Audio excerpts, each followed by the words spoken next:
अध्याय 241 कोई कसर न छोड़ना। आह! जियांग चेंग उन्मादी ढंग से चिल्लाया। चट्टानें फिर हिली। 5.1 metre, 5.2 metre, 5.3 metre. Jiang Cheng अंततः खुद को संभाल नहीं सका और जमीन पर गिर पड़ा। वह अब खड़ा भी नहीं हो सकता था। यह दृश्य देखकर अर्जुन और अन्य लोग अवाक रह गए। 5 मीटर से आगे निकलने के लिए ऐसा लग रहा था कि उसने अभी अभी चुपके से अपना रक्तसार जला दिया था, है ना? फेंग झाओकी ने तलवार पकड़ी और एक तरफ फुसफुसाया। अर्जुन और मुरोंग वांकिंग दोनों ने सिर हिलाया, लेकिन कुछ नहीं कहा। दरअसल एल्डर शी बेहोंग ने यह शर्त नहीं रखी थी कि वह अपने रक्तसार को जला नहीं सकते। हालांकि जलते हुए रक्तसार ने बहुत सारे मार्शल कलाकारों को खा लिया। यह ऐसी चीज नहीं थी जिसे कायाकल्प की गोली खाने के बाद ठीक किया जा सके। अगर जलन की मात्रा कम थी तो इसे ठीक होने में कम से कम 1 या 2 दिन लगेंगे। यदि यह बहुत अधिक जल जाए तो इससे खेती में भी गिरावट आ सकती है। जियांग सुर्खियों में आए, इसके लिए उन्होंने कोई भी कीमत चुकाने में संकोच नहीं किया। मैं यह करूंगा। मुरोंग वांकिंग आगे बढ़ा और अंततः चट्टान को 5 मीटर दूर धकेल दिया। परिणाम वही हुआ जो यी डोंग का हुआ। अर्जुन जानती थी कि उसने अपनी पूरी ताकत का इस्तेमाल नहीं किया है। दूसरे लोग नहीं जानते थे, लेकिन अर्जुन जानती थी कि उसके शरीर में अभी भी आध्यात्मिक आग छिपी हुई है। उसके बाद फेंग झाओकी ने पहाड़ के पत्थरों को 4.8 मीटर तक धकेला। लुओ युआन और फेंग झाओकी का परिणाम 4.8 मीटर ही रहा।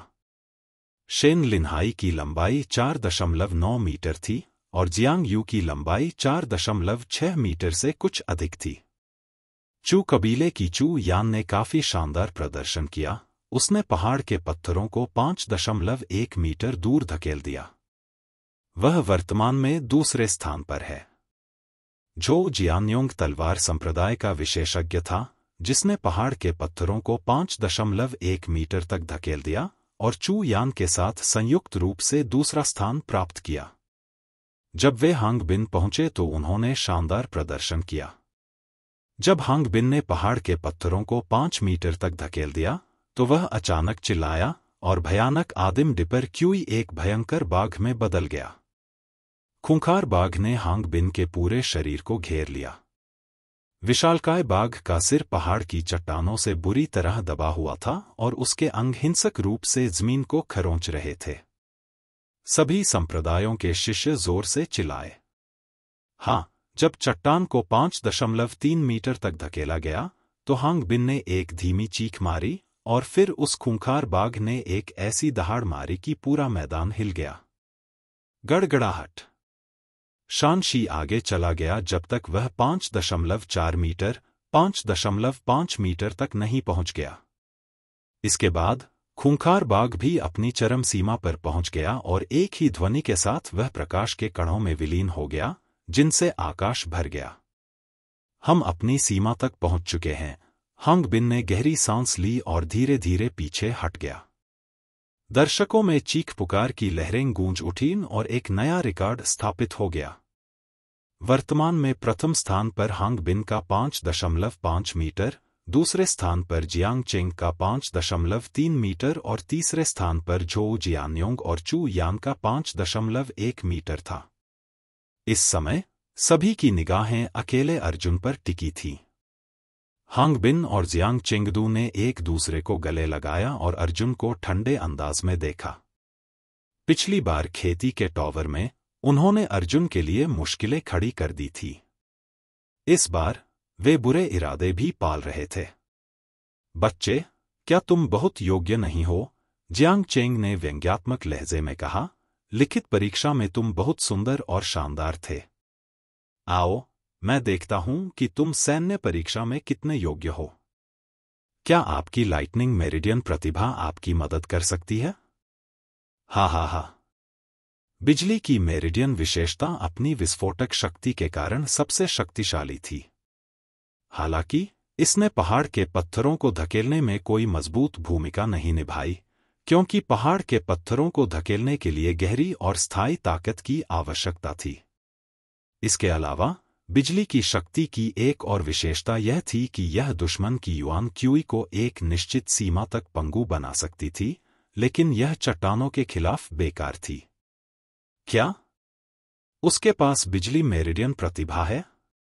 हे भगवान, वह ईगल रैंकिंग में नंबर 1 व्यक्ति होना चाहिए, है ना? बाहरी संप्रदाय के शिष्यों ने लगातार कानाफूसी शुरू कर दी। सभी जानते थे कि ईगल रैंकिंग में पहली टीम में केवल एक ही व्यक्ति था। सन का यह रहस्यमय सदस्य पिछले 2 दिनों में चर्चा का विषय बन गया था। लिखित परीक्षा में अर्जुन के प्रथम स्थान प्राप्त करने के बाद बहुत से लोगों ने अर्जुन की पहचान के बारे में पूछताछ शुरू कर दी। कुछ लोगों को पता था कि अर्जुन सन का एकमात्र सदस्य था। यह खबर आगे और आगे फैलती गई। इस समय आधे से अधिक लोगों को पहले से ही अर्जुन की पहचान के बारे में पता था। ईगल रैंकिंग में प्रथम स्थान, लाइटनिंग मेरिडियन प्रतिभा और लिखित परीक्षा में प्रथम स्थान ने पहले ही अर्जुन को दृश्य पर ध्यान का केंद्र बना दिया था। यह उस खबर का नतीजा था कि हाओरन संप्रदाय ने स्वर्गीय दानव संप्रदाय को विवाह का प्रस्ताव देने के लिए भेजा था। अन्यथा सनसनी और भी बड़ी होती। अर्जुन, तुम्हें आखिरकार अपनी पूरी ताकत लगानी चाहिए, है ना? मोहाई ने उसके कंधों को गले लगाया। वह भी अर्जुन की ताकत के बारे में बहुत उत्सुक था। सबके ध्यान में आते हुए अर्जुन ने एक गहरी सांस ली और आगे बढ़ गया। उसने चट्टान को दोनों हाथों से धकेला और आगे बढ़ने लगा। इसमें कोई आश्चर्य की बात नहीं कि बिना किसी बाहरी बल का प्रयोग किए उन्होंने अपनी ताकत से चट्टान को 2 मीटर ऊपर धकेल दिया। हालांकि उसके ठीक बाद भी वह अभी भी नहीं फटा, लेकिन अभी भी धक्का दे रहा था। चट्टान चलना जारी रखा। यह जियांग चेंग और हांग बिन ने एक दूसरे को देखा। दोनों को अविश्वास हो रहा था। टियर 4 बॉडी रिफाइनिंग पिल के चमत्कारी प्रभावों को मजाक कैसे कहा जा सकता है? अर्जुन अभी भी आगे बढ़ रहा था। 2.1 metre, 2.3 metre, 2.5 metre, 2.6 metre, 2.7 metre, 2.9 metre, 3 metre. अचानक ही माहौल उबल पड़ा। अर्जुन वह पहला व्यक्ति था जिसने अकेले ताकत के बल पर पहाड़ के पत्थरों को 3 मीटर ऊपर धकेल दिया। उसकी ताकत इतनी भयानक रूप से बढ़ गई है, मुरोंग वांकिंग भी हैरान था। अर्जुन ने अपने दांत पीस लिए और उसकी भुजाएं कांप उठीं। एक उफनती हुई युआन क्यू बाहर निकली। 3 मीटर दूर रुकी हुई पहाड़ी चट्टान आगे बढ़ती रही। 3.3 metre, 3.5 metre, 3.9 metre, 4 metre. Arjun ने हांग बिन और जियांग चेंग को यह साबित करने के लिए अपनी सांस रोक रखी थी। 4 मीटर की दूरी पर युआन क्यूई अब और अधिक गति प्रदान करने में सक्षम नहीं था और अर्जुन का शरीर अचानक कांप उठा। आसमान से सूरज की एक पतली किरण उतरी और सीधे उसके पिछले कंधे पर पड़ी। तेज रोशनी उसके पिछले कंधे से उसकी बाहों तक पहुंच रही थी। एक जोड़ी चमकदार भुजाएं पहाड़ के पत्थरों को धकेलती हुई चलती रहीं। 4.3 मीटर, 4.5 मीटर, 4.9 मीटर, 5 मीटर। इस समय अर्जुन अब पहाड़ की चट्टान को हिलाने में सक्षम नहीं था। उसे ऐसा लग रहा था जैसे वह किसी असली पर्वत शिखर को धकेल रहा हो। आखिरकार वह मूल वापसी के केवल तीसरे स्तर पर था और वह अपनी साधना के बारे में कुछ नहीं कर सकता था। हालांकि इस चरण को पूरा करने में सक्षम होना भी बहुत प्रभावशाली था। मुरोंग वांकिंग 5 मीटर तक धक्का देने में सक्षम थी, क्योंकि भले ही उसने आध्यात्मिक अग्नि को जारी नहीं किया था, फिर भी आध्यात्मिक अग्नि की शक्ति ने युआन क्यूई को बढ़ा दिया था। इसके अलावा उसकी स्वर्गीय ग्रेड अग्नि शिराएं भी काम कर रही थीं। हालांकि उसकी अग्नि शिराएं अपनी विस्फोटक शक्ति के लिए प्रसिद्ध थीं, लेकिन वे स्थिरता में कमजोर नहीं थीं। हालांकि इस समय अर्जुन की बिजली मेरिडियन विशेषता का कोई प्रभाव नहीं था। यह कल्पना की जा सकती है कि ज्वाला का एक गोला हर समय जलता रह सकता है, लेकिन बिजली क्षितिज को चीर कर एक चमक में गायब हो जाती है। लेकिन अर्जुन अनिच्छुक था। शरीर तानाशाह बिजली ड्राइव।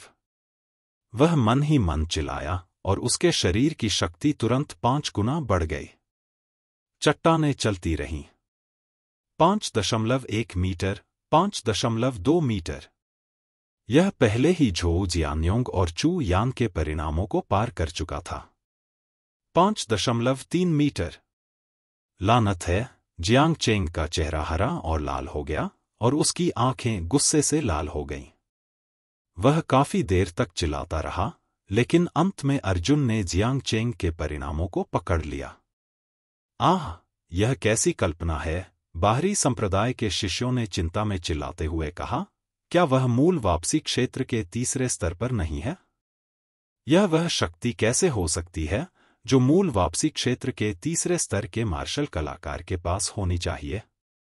हालांकि 5.3 मीटर के बाद अर्जुन फिर से अपनी सीमा पर पहुंच गया।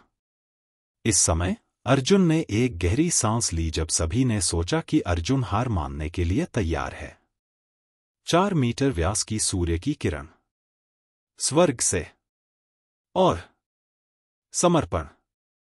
अध्याय 242 4 कौशल आश्चर्यजनक। यदि आप यह करना चाहते हैं तो इसे अच्छे से करें। अर्जुन ने अपने दांत जोर से पीस लिए, लगभग उन्हें तोड़ते हुए। 4 मीटर लंबी दिन की रोशनी अर्जुन के शरीर पर फूट पड़ी, जिसने उसके पूरे शरीर को ढक लिया। इस समय अर्जुन के बाल सफेद हो गए थे और उसकी आंखें चमकदार रोशनी से चमक रही थी। शानशी, चलो चले। 5.4 मीटर, 5.5 मीटर। वह पहले ही हांगबिन तक पहुंच चुका था। पेंग। अर्जुन के पीछे अचानक युआन क्यूई पंख की एक जोड़ी फैल गई। युआन क्यूई पंख की एक जोड़ी की लंबाई 5 मीटर थी। 2 जोड़ी बड़े पंखों ने ऊंची उड़ान भरी और जोर से फड़फड़ाए, जिससे घटनास्थल पर धूल उड़ने लगी और मलबा हर जगह बिखर गया। 5.6 मीटर। एक नया रिकॉर्ड स्थापित हो गया है। यह बदमाश स्वर्ग के खिलाफ जाना चाहता है। लुओ युआन, शेन लिनहाई और अन्य लोग अचंभित रह गए। नहीं, यह पर्याप्त नहीं है।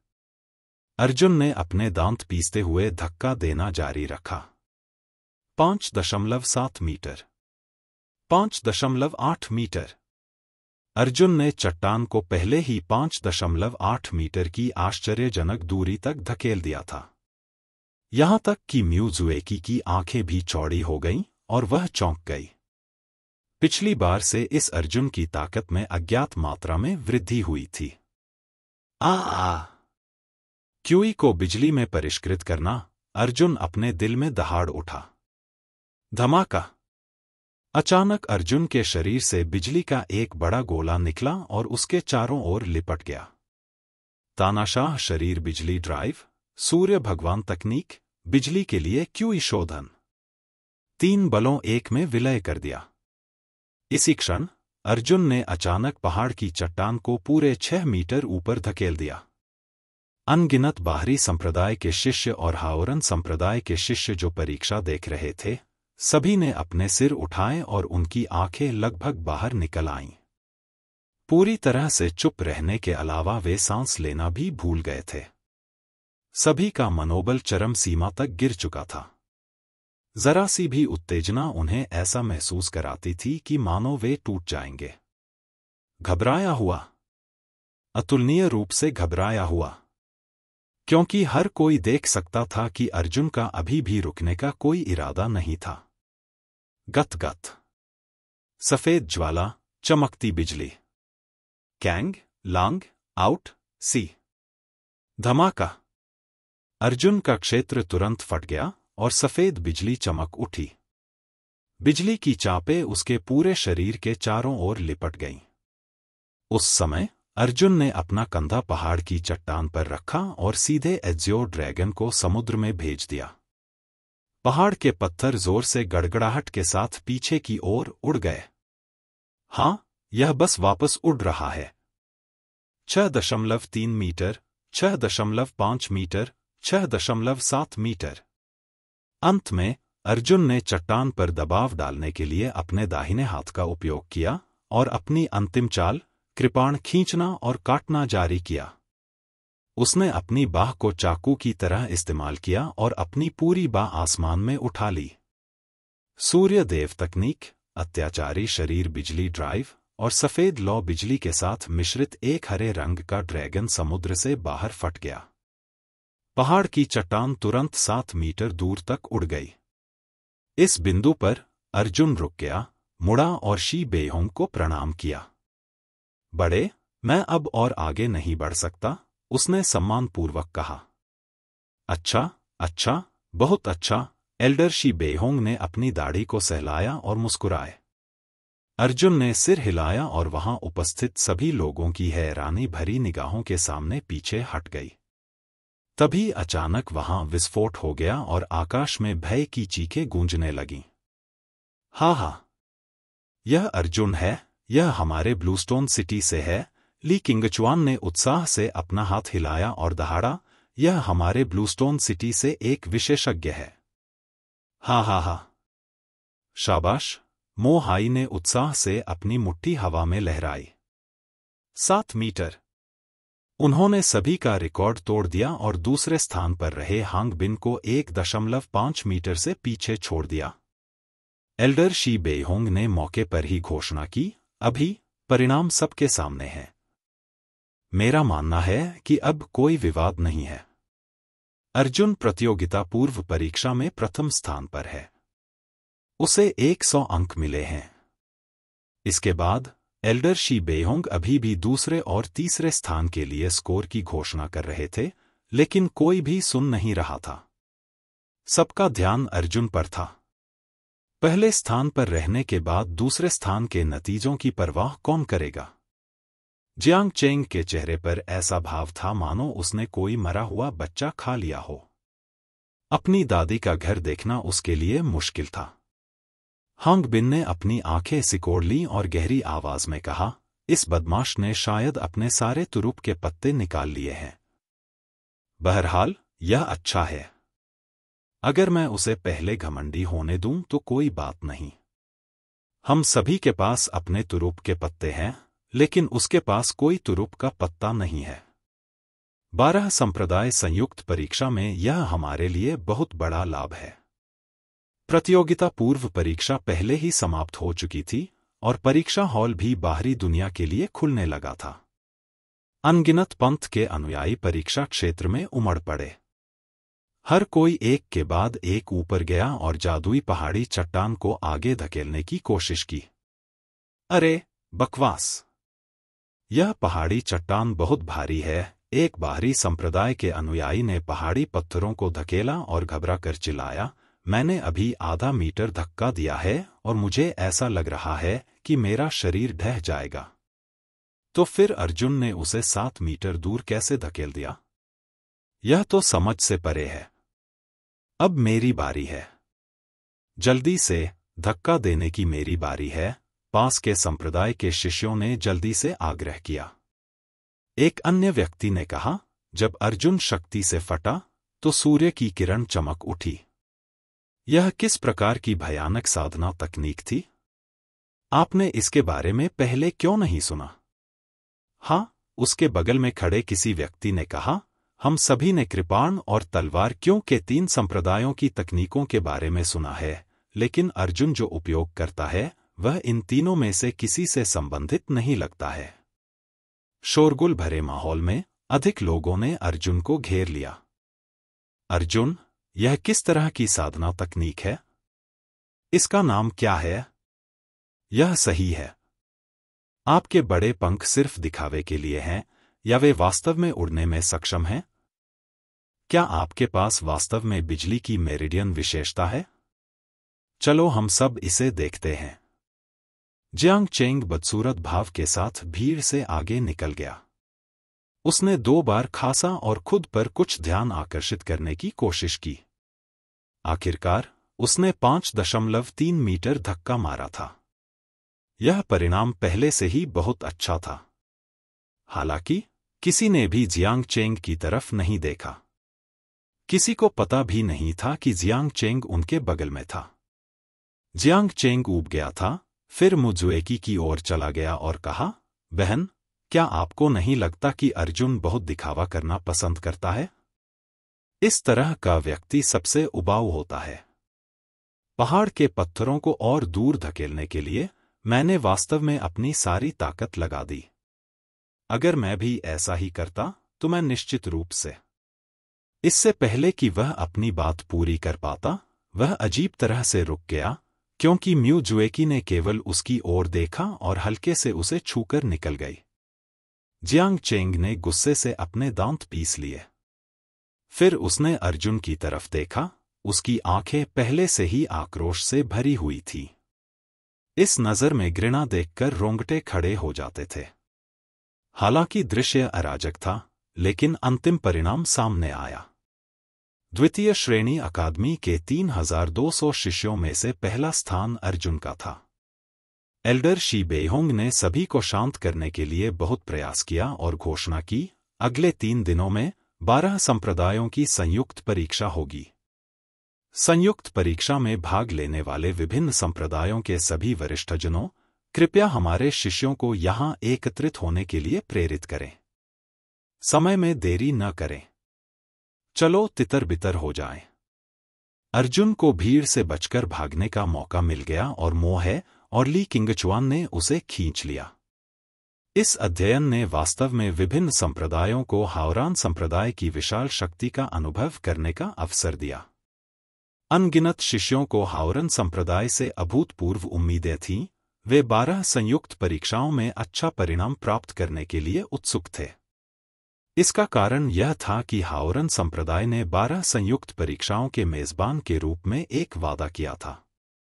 चाहे किसी भी संप्रदाय के अनुयायी हों, जब तक उनमें शीर्ष 100 में प्रवेश करने की क्षमता होगी, उन्हें प्रकृति संप्रदाय में स्वीकार किया जा सकेगा। बेशक, शीर्ष 100 में हाओरन संप्रदाय के अनुयायी शामिल नहीं थे। वे अन्य 11 संप्रदायों की व्यापक रैंकिंग का उल्लेख कर रहे थे। उदाहरण के लिए, अगर मोहाई ने 12 संयुक्त परीक्षाओं में 120वां स्थान प्राप्त किया, लेकिन उनमें से 21 हाओरन संप्रदाय के अनुयायी थे, तो मोहाई की वास्तविक बाहरी संप्रदाय रैंकिंग 99 होगी। उसे हाओरन संप्रदाय द्वारा अपवाद के रूप में भी स्वीकार किया जाएगा। अध्याय 243 ऑडिशन एलिमिनेशन। 12 संयुक्त परीक्षाओं ने हाओरान संप्रदाय को अभूतपूर्व लोकप्रियता दिलाई थी और साथ ही उन्होंने हाओतियान शहर को भी भारी लाभ पहुंचाया था। जब बाहरी संप्रदाय पहली बार हाओरन संप्रदाय में पहुंचा, तो हर किसी की सबसे ज्यादा दिलचस्पी हाओरन संप्रदाय में ही थी। लगभग हर कोई हाओरन संप्रदाय में इधर-उधर भाग रहा था। हालांकि कुछ दिनों बाद ज्यादा से ज्यादा लोगों ने हाओटियन शहर में अपनी रुचि दिखाई। ऐसा इसलिए था क्योंकि वे कीमती आध्यात्मिक जड़ी बूटियां और कीमती कलाकृतियां बनाने की सामग्री बेचते थे, जिन्हें वे आमतौर पर देख या खरीद नहीं सकते थे। विश्राम के 3 दिनों के दौरान बाहरी संप्रदाय के बड़ी संख्या में अनुयायी हाओतियान शहर में आ गए और बड़ी मात्रा में सामान खरीदने लगे। इस बीच बाहरी संप्रदाय के बुजुर्गों ने हाओरान महल में प्रवेश किया और हाओरान संप्रदाय के बुजुर्गों के साथ दीर्घकालिक योजना पर चर्चा शुरू कर दी।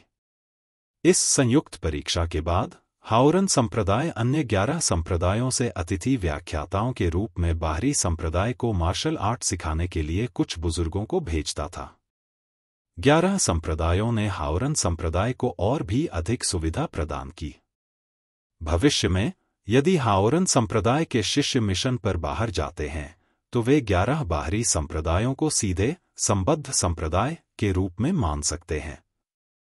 प्रवेश करने के बाद वे मुख्य शिष्यों के उपचार का आनंद ले सकते हैं।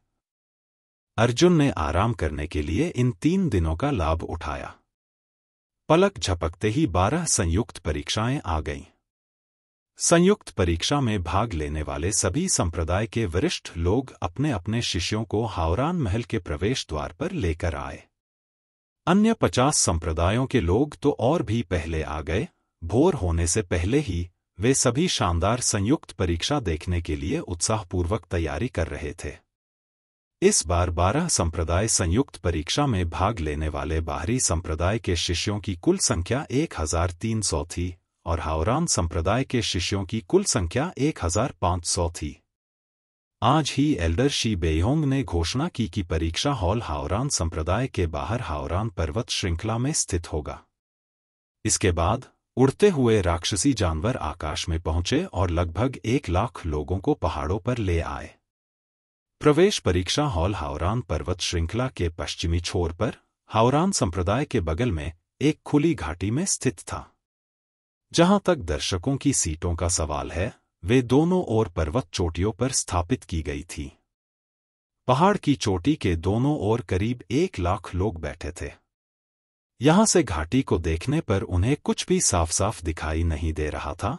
अंदर एक छोटा मार्शल आर्टिस्ट प्रतिस्पर्धा कर रहा था, यह तो दूर की बात है। यह संयुक्त परीक्षा ब्लूस्टोन सिटी सिलेक्शन के समान थी। इसमें सीधे प्रकाश की एक बड़ी बाधा स्थापित की गई थी। इस बाधा का दृश्य प्रवर्धन प्रभाव था, जिससे दर्शकों को दूर से उन लोगों को स्पष्ट रूप से देखने और सुनने की अनुमति मिलती थी जिन पर वे ध्यान दे रहे थे। बेशक केवल मार्शल कलाकार ही ऐसा कर सकते थे। उन्हें अपनी युआन क्यूई को अवरोध में इंजेक्ट करना था और उस व्यक्ति पर निशाना लगाना था जिस पर वे ध्यान दे रहे थे। तभी वे दृष्टि और श्रवण प्राप्त कर सकते थे।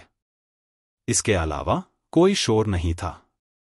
इसके कारण जिन साधारण लोगों के पास युआन क्यूई नहीं थी, वे युद्ध देखने का अपना तरीका खो बैठे। यह मार्शल कलाकारों के लिए एक दावत थी। इस समय सभी भाग लेने वाले शिष्य पहले से ही अवरोध के अंदर घाटी में खड़े थे। एल्डर शी बेहोंग हवा में उठे और हवा में ऊंचे उठ खड़े हुए।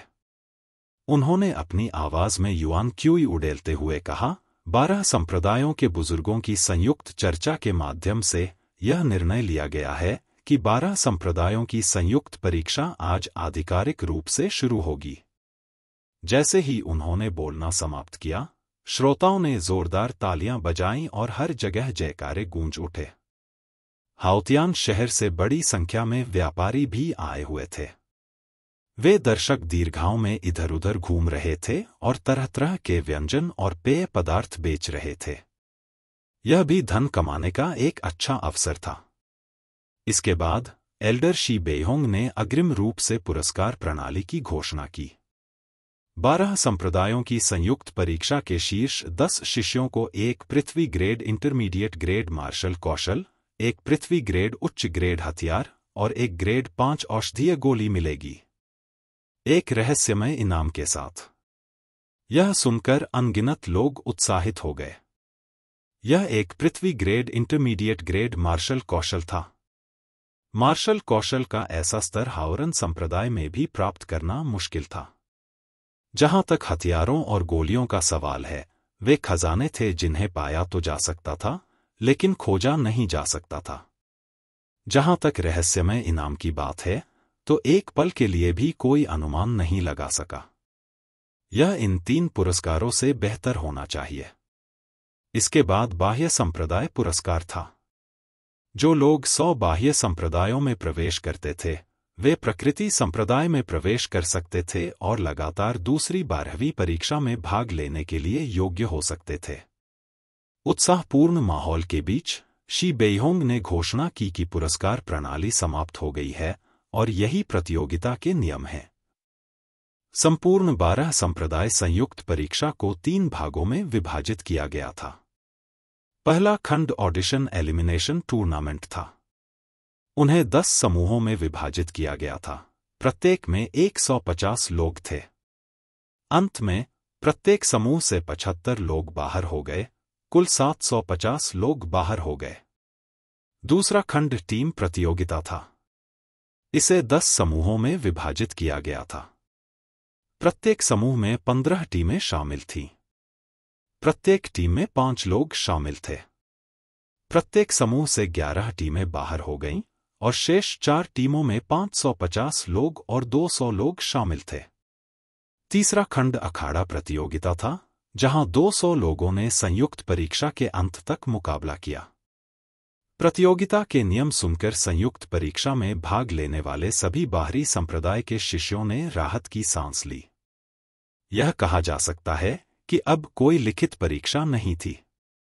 इसके बाद 10 संप्रदाय के बुजुर्ग मेरे साथ संयुक्त परीक्षा के न्यायाधीश होंगे। संयुक्त प्रवेश परीक्षा में कुल 11 रेफरी थे।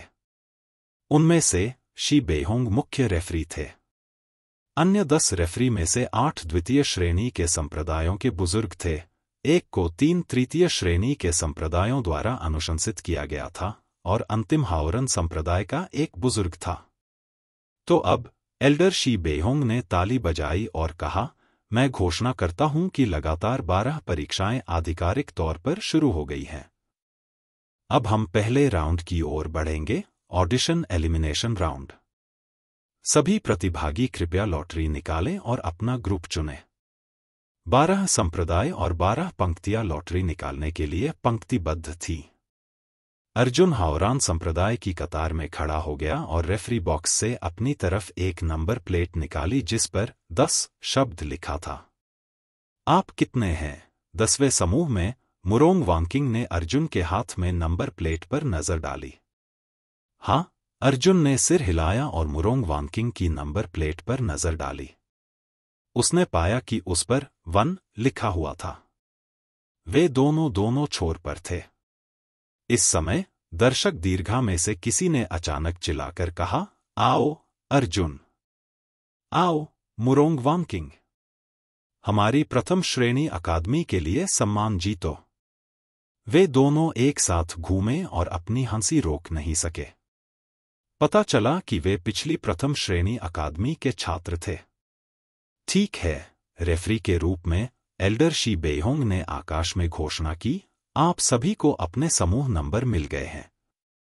अब अखाड़े में प्रवेश करने के लिए तैयार हो जाओ। जैसे ही उन्होंने यह बात कही, एल्डर शी बेहोंग ने अपने हाथ ऊपर उठा दिए। इसके तुरंत बाद विशाल घाटी अचानक हिल गई। कोई देख सकता था कि विशाल भूमि पर वास्तव में 10 विशाल छल्ले उभर आए थे। इसके बाद वे छल्ले जमीन से ऊपर उठ गए। वे तैरते हुए पहाड़ों में बदल गए। अनगिनत लोग सदमे में चिल्ला उठे। शी बेहोंग कितना शक्तिशाली था। वह वास्तव में अपनी हर चाल से जमीन से 10 पहाड़ खोदने में सक्षम था। हर पहाड़ का ऊपरी और निचला भाग समतल था और नीचे से अभी भी कीचड़ और बजरी गिर रही थी। शांत पर्वत शिखर हवा में इतनी स्थिरता से तैर रहे थे कि दृश्य अतुलनीय रूप से शानदार लग रहा था। स्वर्ग, ली किंगचुआन अवाक रह गया। मुझे 10 पहाड़ बनाने की तो बात ही छोड़िए, अगर मैं उनमें से एक को भी तोड़ दूं तो शायद इसमें कुछ दिन और रात लग जाएंगे। अध्याय 244 मेरे पास पक्षी हैं। आम लोग ईर्ष्या से भर गए जब उन्होंने देखा कि मार्शल कलाकार हजारों किलोग्राम भारी पत्थर आसानी से उठा सकते हैं। Body tempering realm martial artists ने अपने सामने मौसम देखा, जियांटियन रियल्म मार्शल आर्टिस्ट्स ने युआन क्यूई को देखा और origin realm martial artists Tian Yuan realm martial artists को 9 स्वर्गों में घूमते देखकर चौंक गए।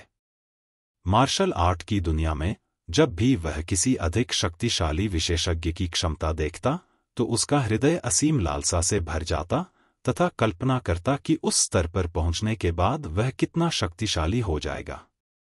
एल्डर शी बेहोंग ने हर कदम पर 10 पहाड़ों को हिला दिया, जिससे सभी को यह साबित हो गया कि मार्शल आर्ट का मार्ग लंबा और दूरगामी है और यह सभी के श्रमसाध्य प्रयास के योग्य है।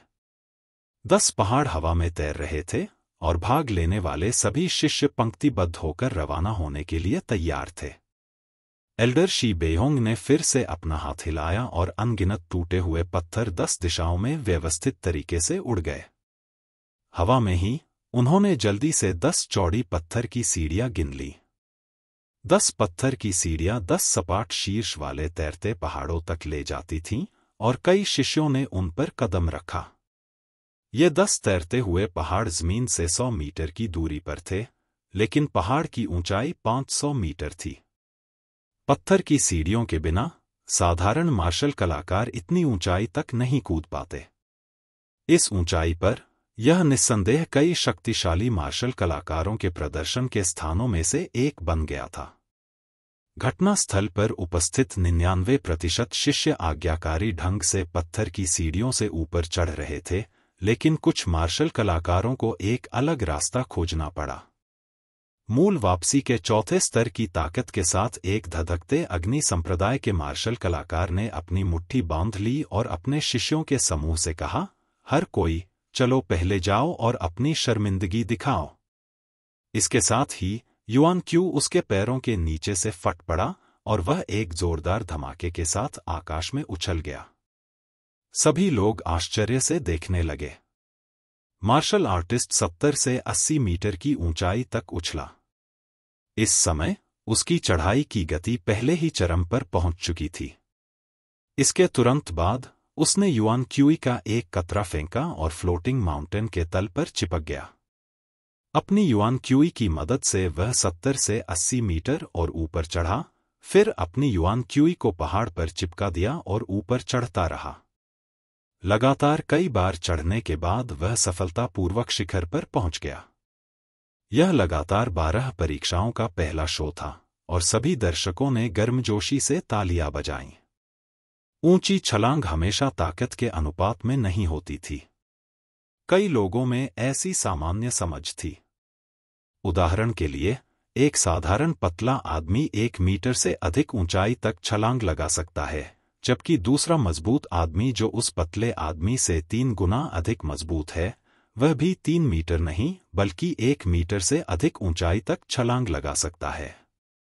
युआन क्यूई की मदद से origin real martial artist 50 metre की ऊर्ध्वाधर ऊंचाई तक कूदने में सक्षम थे, जबकि क्षैतिज रूप से कूदना लगभग 200 से 300 मीटर दूर था। यह पहले से ही काफी अच्छा माना जाता था। इस व्यक्ति के नेतृत्व में और भी अधिक शक्तिशाली मार्शल कलाकारों को लगा कि पत्थर की सीढ़ियां चढ़ना बहुत शर्मनाक है, इसलिए उन्होंने भी उसका अनुसरण किया। किंगयुन संप्रदाय के गुयुआन 3 लेयर मार्शल आर्टिस्ट ने भी अपने पैरों में युआन क्यूई डाला। वह अचानक कूद गया, लेकिन वह केवल 50 मीटर से अधिक ही कूदा। हालांकि वह अभी भी पहाड़ के नीचे से 50 मीटर से अधिक दूर था। मार्शल आर्टिस्ट ने जल्दी से युआन क्यूई की एक किरण फेंकी। हालांकि युआन क्यूई की लंबाई पर्याप्त नहीं थी और यह लगभग पहाड़ के नीचे तक पहुंच गई। उसने देखा कि यह व्यक्ति असहाय होकर फिर से बीच हवा से नीचे गिर गया। पहाड़ के दोनों ओर खड़े दर्शक तुरंत हंसने लगे और हूटिंग करने लगे। जहां तक नीला बादल संप्रदाय के शिष्य का सवाल है, उसका चेहरा लाल था और उसके कान भी लाल थे। वह केवल आज्ञाकारी रूप से पत्थर की सीढ़ियों पर भीड़ का अनुसरण कर सकता था। मैं यह करूंगा, लुओ युआन जोर से हंसा और जमीन से ऊपर कूद गया। वह 100 मीटर से अधिक लंबा था और पहाड़ के नीचे की तरह सपाट था। इसके तुरंत बाद उसने अपने दाहिने हाथ से एक हथेली का प्रहार किया और फिर से कूदने के लिए ताकत उधार ली। फिर एक और हथेली का प्रहार और फिर एक और छलांग। 3 छलांग और 5 छलांग भी पहाड़ की चोटी पर पहुंची। सभी जानकार मार्शल कलाकारों ने लुओ युआन की गर्मजोशी से सराहना की, क्योंकि उसने पहाड़ को चढ़ाई के लिए सहारा के रूप में बिल्कुल भी उपयोग नहीं किया था। यद्यपि लुओ युआन की विधि और सिद्धांत बहुत सरल थे, लेकिन विशेषज्ञों को पता था कि ऐसा करना और भी कठिन था। ऐसा इसलिए था क्योंकि युआन क्यू को छोड़ने से होने वाली प्रतिक्रिया उतनी मजबूत नहीं थी जितनी कि सभी ने कल्पना की थी। अन्यथा, क्या एक मार्शल कलाकार बिना किसी निशान के वापस नहीं आ जाता जब वह एक मजबूत ब्लेड लाइट को काटता है, जो एक पहाड़ और एक चट्टान को विभाजित कर सकता है?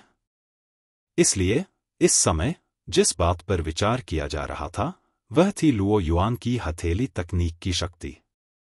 जाहिर है, वह बेहद उत्कृष्ट था। सुंदर, शेन लिनहाई ने दहाड़ते हुए कहा, अब मेरी बारी है। ऐसा कहने के बाद शेन लिनहाई भी जमीन से उठे, लेकिन जिस जमीन पर उन्होंने छलांग लगाई थी, वहां युआन क्यूई का एक आवरण संघनित हो रहा था। इसके तुरंत बाद वह युआन क्यूई अचानक फट गया, जो एक बढ़ती हुई समुद्री लहर जैसा था, जिसने शेन लिन्हाई को पहाड़ की चोटी तक सहारा दिया। तालियां सुनामी की तरह लग रही थी। शेन लिन्हाई और भी शानदार थे और उन्होंने एक बार भी विराम नहीं लिया। फिर मुरोंग वांकिंग थी। वह केवल 3 मीटर ऊंची छलांग लगाती है, लेकिन उसके पैरों के नीचे युआन क्यूई लपटों का एक गोला दिखाई देता है। लपटें अचानक फट जाती हैं और भयानक प्रभाव से उसका शरीर एक भ्रामक छवि में बदल जाता है। भ्रामक छवि सीधे पहाड़ की चोटी पर पहुंच जाती है और इसकी गति बहुत तेज होती है। हर कोई ईर्ष्या से भर गया। यह स्वर्गीय ग्रेड अग्नि शिरा की शक्ति थी। अग्नि विशेषता की विस्फोटक शक्ति ने अनगिनत लोगों को इसे पाने के लिए लालच दिया। क्यूई संप्रदाय के जियांग यू ने भी छलांग लगाई। उसके पैरों के नीचे युआन क्यूई फट गई और वह 300 मीटर से अधिक उछल गई। इसके तुरंत बाद उसने युआन क्यूई की 100 मीटर लंबी किरण फेंकी, जो पहाड़ से चिपक गई। उसने फिर से कूदने के लिए अपनी ताकत उधार ली और पहाड़ की चोटी पर 2 बार छलांग लगाई।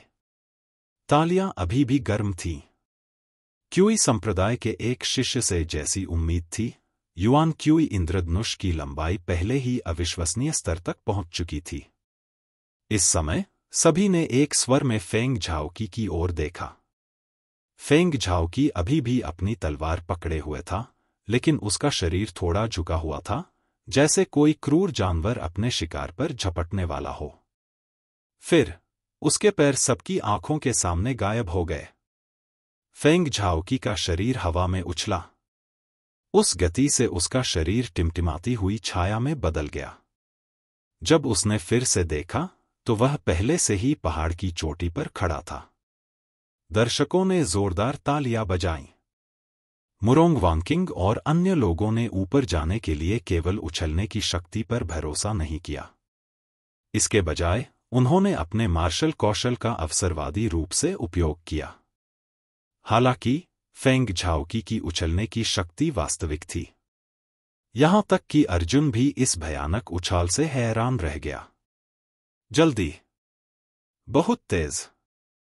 जिस क्षण फेंग झाओकी के पैर उछले, वह इतना तेज था कि कोई भी उसके साथ नहीं रह सकता था। यह समझना मुश्किल नहीं था कि हर बार जब वह अपनी तलवार खींचता था, तो कोई भी तलवार की धार नहीं देख पाता था और तलवार की रोशनी बाहर निकल जाती थी। इसका मतलब यह था कि फेंग झाओकी एक सुपरस्पीड विशेषज्ञ था। तेज पैर, तेज हाथ। इसी समय घाटी से एक खूंखार बाघ की दहाड़ सुनाई दी। हंग बिन ने उसे भागने में मदद की और उसके शरीर में युआन क्यूई एक विशाल प्रकाश बाघ में संघनित हो गया। बाघ ने उसे घेर लिया और आकाश में उछल पड़ा। इस आघातकारी शक्ति के कारण वह सीधे पर्वत शिखर पर उतरा। फिर जियांग चेंग, झो शियान्योंग और अन्य लोगों ने प्रदर्शन किया। इन लोगों ने पहाड़ की चोटी पर चढ़ने के लिए अपने अपने तरीके अपनाए। अंत में, चाहे वह मुरोंग वांकिंग हो या हंग बिन या जियांग चेंग, उन सभी ने अर्जुन को देखने की पहल की। परिणामस्वरूप, जो कुछ उन्होंने अपने सामने देखा, उससे सभी दर्शकों के मुंह से खून निकलने लगा।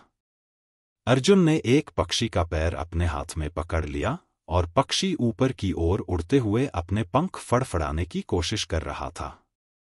अर्जुन ने बेशर्मी से हथेली के आकार के पक्षी को उसे ऊपर लाने दिया। सबके अजीब भावों के बीच अर्जुन ने पक्षी की ओर इशारा करते हुए कहा, मेरे पास एक पक्षी है, इसलिए मुझे अकेले कूदने की जरूरत नहीं है। अध्याय 245 आपस में लड़ाई। लुओ युआन ने अपना सिर हिलाया, उसे समझ नहीं आ रहा था कि हंसे या रोए। हंग बिन और जियांग चेंग ने एक दूसरे को देखा और एक स्वर में कहा, यह कमीना हम पर हंस रहा है। शायद आगे और पीछे के बीच का अंतर बहुत ज्यादा था। इसके बजाय दर्शकों ने अर्जुन को सबसे गर्मजोशी से तालियां दी और कुछ ने तो पूरी घाटी में सीटी भी बजाई। हा हा हा, बहुत बेशर्म। लेकिन मुझे यह पसंद है। दर्शक खरबूजे के बीज खाते हुए मूंगफली खा रहे थे और तनाव कम करने वाला ऐसा दृश्य देखकर खुश थे। इसके बाद 12 संप्रदायों की संयुक्त परीक्षा का पहला दौर, ऑडिशन का एलिमिनेशन राउंड शुरू होने वाला था। सभी शिष्यों ने भी एक के बाद एक पर्वत शिखर पर कदम रखा। इस बार समूहीकरण बहुत ही उत्तम था। प्रतियोगिता से पहले 12 संप्रदायों ने भाग लेने वाले सभी शिष्यों की समग्र शक्ति का एक मोटा आकलन पहले ही कर लिया था और उन सभी को अलग करने पर ध्यान केंद्रित किया था। इसलिए Murong Wanqing, Shen Linhai, Feng Zhaoqi, Luo Yuan, Jiang Yu और अर्जुन सभी को एक ही स्थान पर नियुक्त नहीं किया गया था। समूहीकरण का उद्देश्य समान क्षमता वाले विशेषज्ञों को अलग करना था, लेकिन सदस्यों के एक ही समूह को यादृच्छिक रूप से चुना गया। अर्जुन ने समतल पर्वत शिखर का अवलोकन किया और पाया कि यह लगभग 1000 मीटर व्यास का था, जो 150 लोगों के घूमने के लिए पर्याप्त था। इसके अलावा पर्वत शिखर पर पेड़ और चट्टानें थीं और भूभाग सरल नहीं था। इस समय एल्डर शी बेहोंग की आवाज आसमान में गूंजी। उन्होंने कहा, इस ऑडिशन एलिमिनेशन मैच में वध की कोई सीमा नहीं है, लेकिन मैं व्यक्तिगत रूप से सभी को सलाह देता हूं कि वे उन्हें छोड़ दें। ठीक है, प्रत्येक समूह में 150 लोग होंगे। प्रत्येक समूह में 75 लोग समाप्त हो जाएंगे। वे समाप्त होंगे या नहीं, यह मृत्यु, गिरते पहाड़ों या स्वेच्छा से आत्मसमर्पण करने से निर्धारित होगा। आप किसी ऐसे प्रतियोगी को दुर्भावनापूर्वक नहीं मार सकते जिसने आत्मसमर्पण कर दिया हो। समय सीमा 1 घंटा है। अब ऑडिशन एलिमिनेशन टूर्नामेंट शुरू होगा। जैसे ही उन्होंने बोलना समाप्त किया, दर्शकों की जय जयकार गूंज उठी। 12 संप्रदायों की संयुक्त परीक्षा, जिसने सबका ध्यान आकर्षित किया, अंततः शुरू हुई। यह ठीक उसी समय था जब एल्डर शी बेहोंग ने प्रतियोगिता की शुरुआत की घोषणा की थी कि 10 पर्वत चोटियों पर मौजूद सभी प्रतियोगी तेजी से एक दूसरे से दूर चले गए और विभिन्न कोनों में बिखर गए। अर्जुन ने अपनी विशाल कृपाण निकाली और अपने 10वें पर्वत शिखर पर स्थिति का ध्यानपूर्वक निरीक्षण किया। सबसे पहले उन्हें एक दूसरे को पहचानना था। इस तरह के ऑडिशन के लिए कोई खास नियम नहीं थे। वे अराजकता में लड़ सकते थे या आमने सामने लड़ सकते थे। यह सब स्थिति की दिशा पर निर्भर करता था। अर्जुन के इस पर्वत शिखर पर 12 संप्रदायों के शिष्य विराजमान थे और वहां प्रत्येक संप्रदाय के लोग थे। अर्जुन पर्वत शिखर के किनारे तक पीछे हट गया, जो उसके पीछे सैकड़ों मीटर ऊंचा था।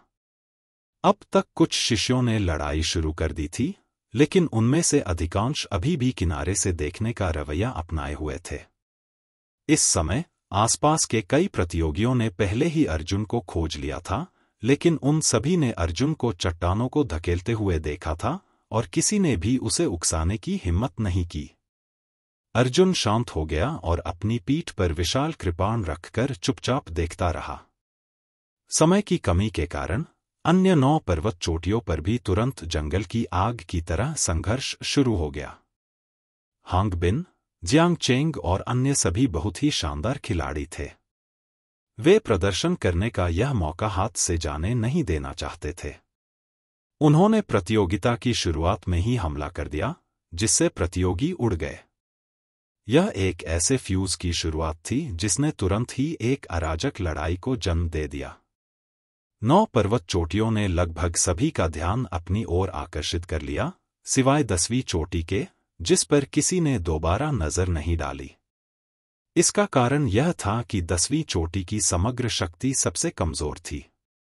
भले ही अर्जुन इस समूह में एक शीर्ष विशेषज्ञ था, लेकिन वह केवल मूल वापसी के तीसरे स्तर पर था। यह देखा जा सकता था कि 10वीं चोटी को पहले से ही 12 संप्रदायों में सबसे कमजोर के रूप में पहचाना गया था। समय बीतता गया। 20 मिनट बाद 10वीं चोटी पर अंततः युद्ध शुरू हो गया। आधे घंटे की प्रतिस्पर्धा के बाद चौथी चोटी, हांग बिन की पर्वत चोटी, 75 लोगों को पीछे छोड़ते हुए और 75 लोगों को बाहर करते हुए प्रतियोगिता पूरी करने वाली पहली चोटी बन गई। इसके बाद पहला शिखर था जहां मुरोंग वांकिंग था, छठा शिखर जहां जियांग चेंग था और 9वां शिखर जहां झोउ जियान्योंग था। जब वे 40वें मिनट पर पहुंचे तो पहली से 9वीं तक की सभी चोटियां समाप्त हो चुकी थीं, केवल 10वीं चोटी ही बची थी। सभी ने 10वीं चोटी की ओर देखा, उनकी आंखें असंतोष से भरी थीं। हम अब और देरी नहीं कर सकते, अर्जुन ने अपनी विशाल कृपाण निकाली, और यदि वह समय बर्बाद करना जारी रखता तो बहुत संभावना थी कि 10वीं चोटी के सभी शिष्यों का सफाया हो जाता। जैसे ही वह यह सब सोच रहा था, अर्जुन ने अचानक जंगल की तरफ से लोगों के एक बड़े समूह को आते देखा। वे पूरे रास्ते चिल्लाते रहे, मानो वे एक टीम बनाकर किसी को ढूंढ रहे हों। हम हाओरन संप्रदाय के अनुयायी हैं। जो लोग बाहर नहीं होना चाहते, वे तुरंत आकर टीम में शामिल हो जाएं। अन्यथा वे हमारा इंतजार नहीं करेंगे। उस समय बड़ी संख्या में प्रतिभागी दौड़ पड़े। जो मजबूत थे उन्हें टीम में शामिल होने के लिए छोड़ दिया गया, जबकि जो कमजोर थे उन्हें बाहर कर दिया गया। यह देखकर अर्जुन ने भौहें सिकोड़ ली। उसने मन ही मन सोचा कि यह समूह वास्तव में प्रतियोगिता में गिरोह बनाना नहीं भूला है, लेकिन यह वास्तव में एक अच्छा विकल्प था। 19 हाओरन संप्रदाय के अनुयायियों को केंद्र में रखकर टीम पहले ही कुल 75 लोगों तक पहुंच चुकी थी। जैसे जैसे यह बड़ा समूह आगे बढ़ता गया, वे अर्जुन के उतने ही करीब पहुंचते गए। आखिरकार आगे की पंक्ति में बैठे हाओरन संप्रदाय के एक शिष्य ने अर्जुन को एक नजर में देखा।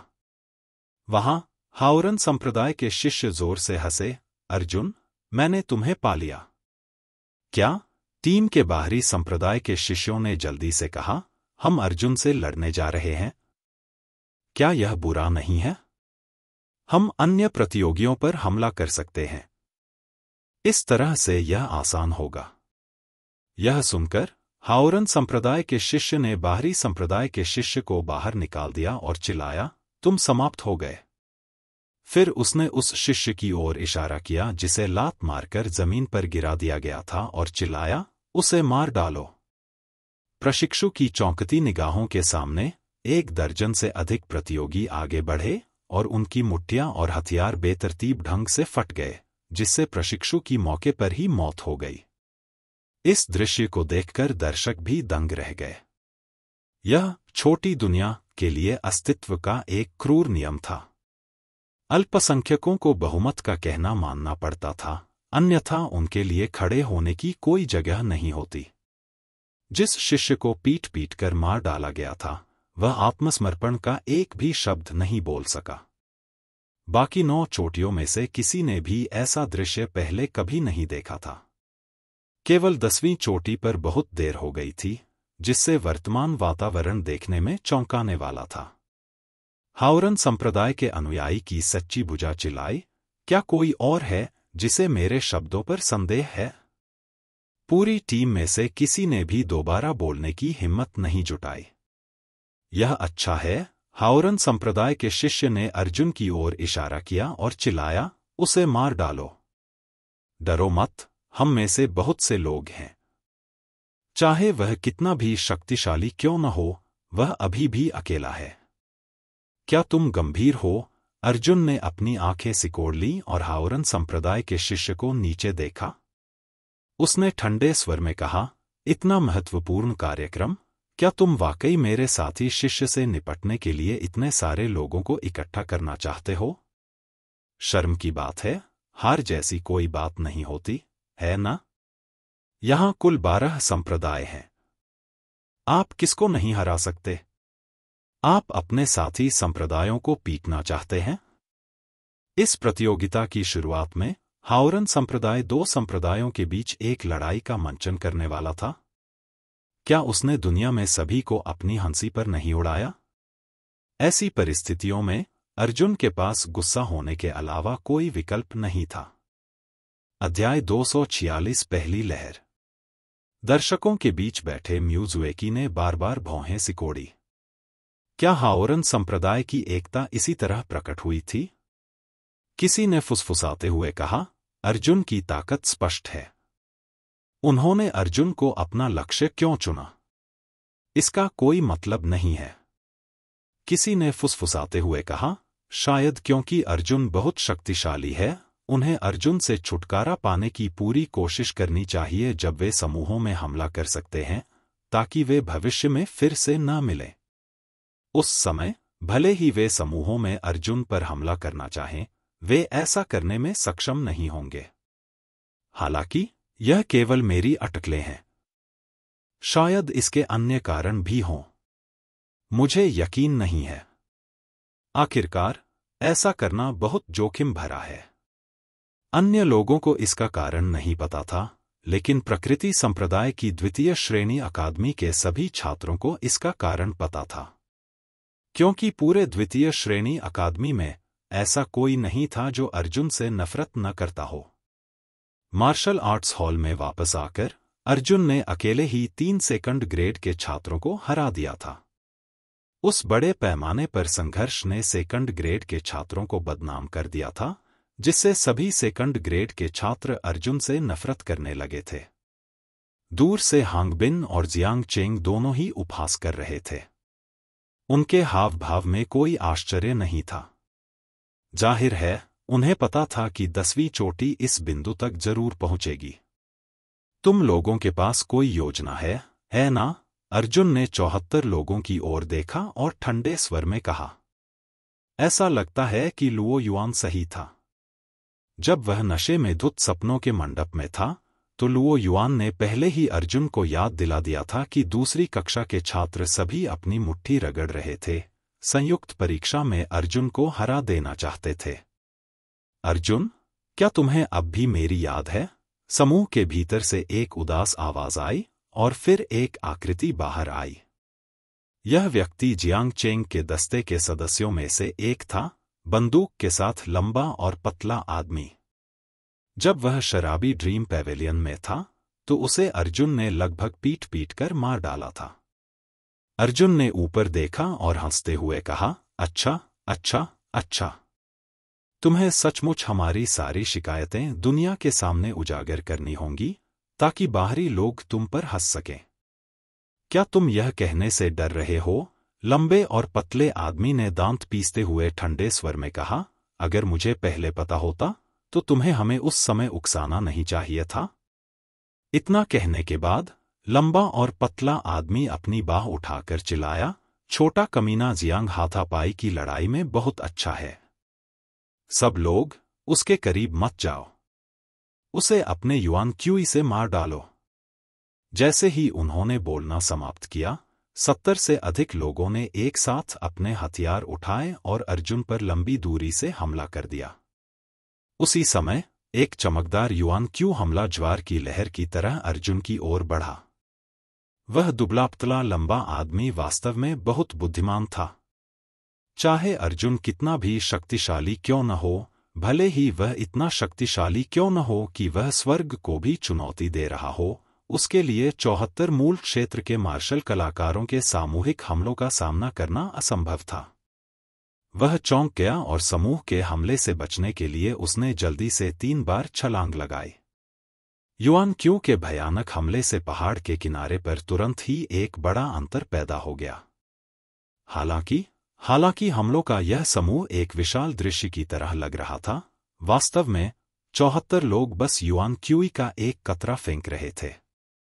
उनके बीच कोई अंतर नहीं था।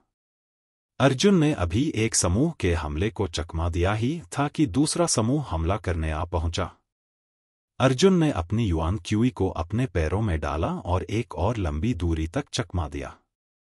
वह एक और घातक हमले से बाल-बाल बच गया। वह शायद जवाबी हमला करने वाला है। ढीला हमला।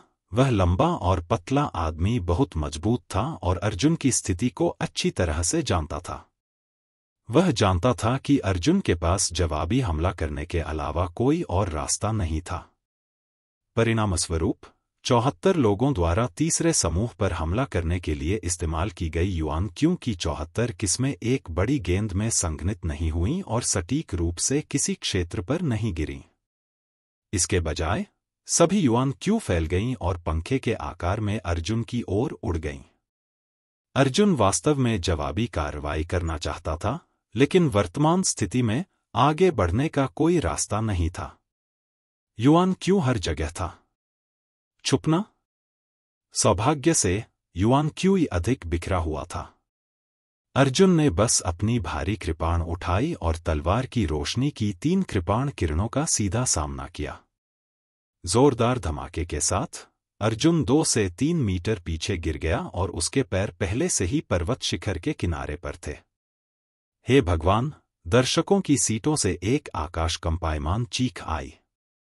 यह एक व्यक्ति के विरुद्ध 74 लोगों की लड़ाई है। मुझे पहले ऑडिशन में इतना शानदार प्रदर्शन देखने की उम्मीद नहीं थी। सभी बाहरी संप्रदाय के शिष्य बहुत उत्साहित थे। वे दृश्य को नियंत्रण से बाहर होते देख खुश थे, लेकिन हाओरन संप्रदाय के अधिकांश शिष्यों के चेहरे पीले पड़ गए थे और उन्हें लगा कि उनके चेहरे बेजान हो गए हैं। लानत है! ली किंगचुआन ने उस दृश्य को देखा और गुस्से से कोसा, एक मजबूत पृष्ठभूमि के साथ क्या उसे इस तरह से धमकाया जाएगा?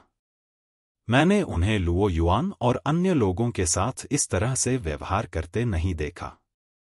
यह अजीब बात थी कि अर्जुन के पास कोई मजबूत समर्थक नहीं था, इसलिए जब अन्य लोगों ने अर्जुन को परेशान किया तो स्वाभाविक रूप से उन्हें भविष्य के बारे में कोई चिंता नहीं थी। मैं तुम्हें धमकाऊंगा, तुम क्या कर सकते हो? क्या तुम एक दूरदराज के छोटे पहाड़ी गांव से आए एक जंगली बदमाश हमसे बदला ले सकते हो? पहले तो अर्जुन आसानी से हमले से बचने में सफल रहा, लेकिन बहुत जल्दी ही 74 सदस्यीय टीम एक दूसरे से बेहतर तरीके से भिड़ने लगी तथा उनके दूर से किए जाने वाले हमले और भी अधिक कुशल हो गए।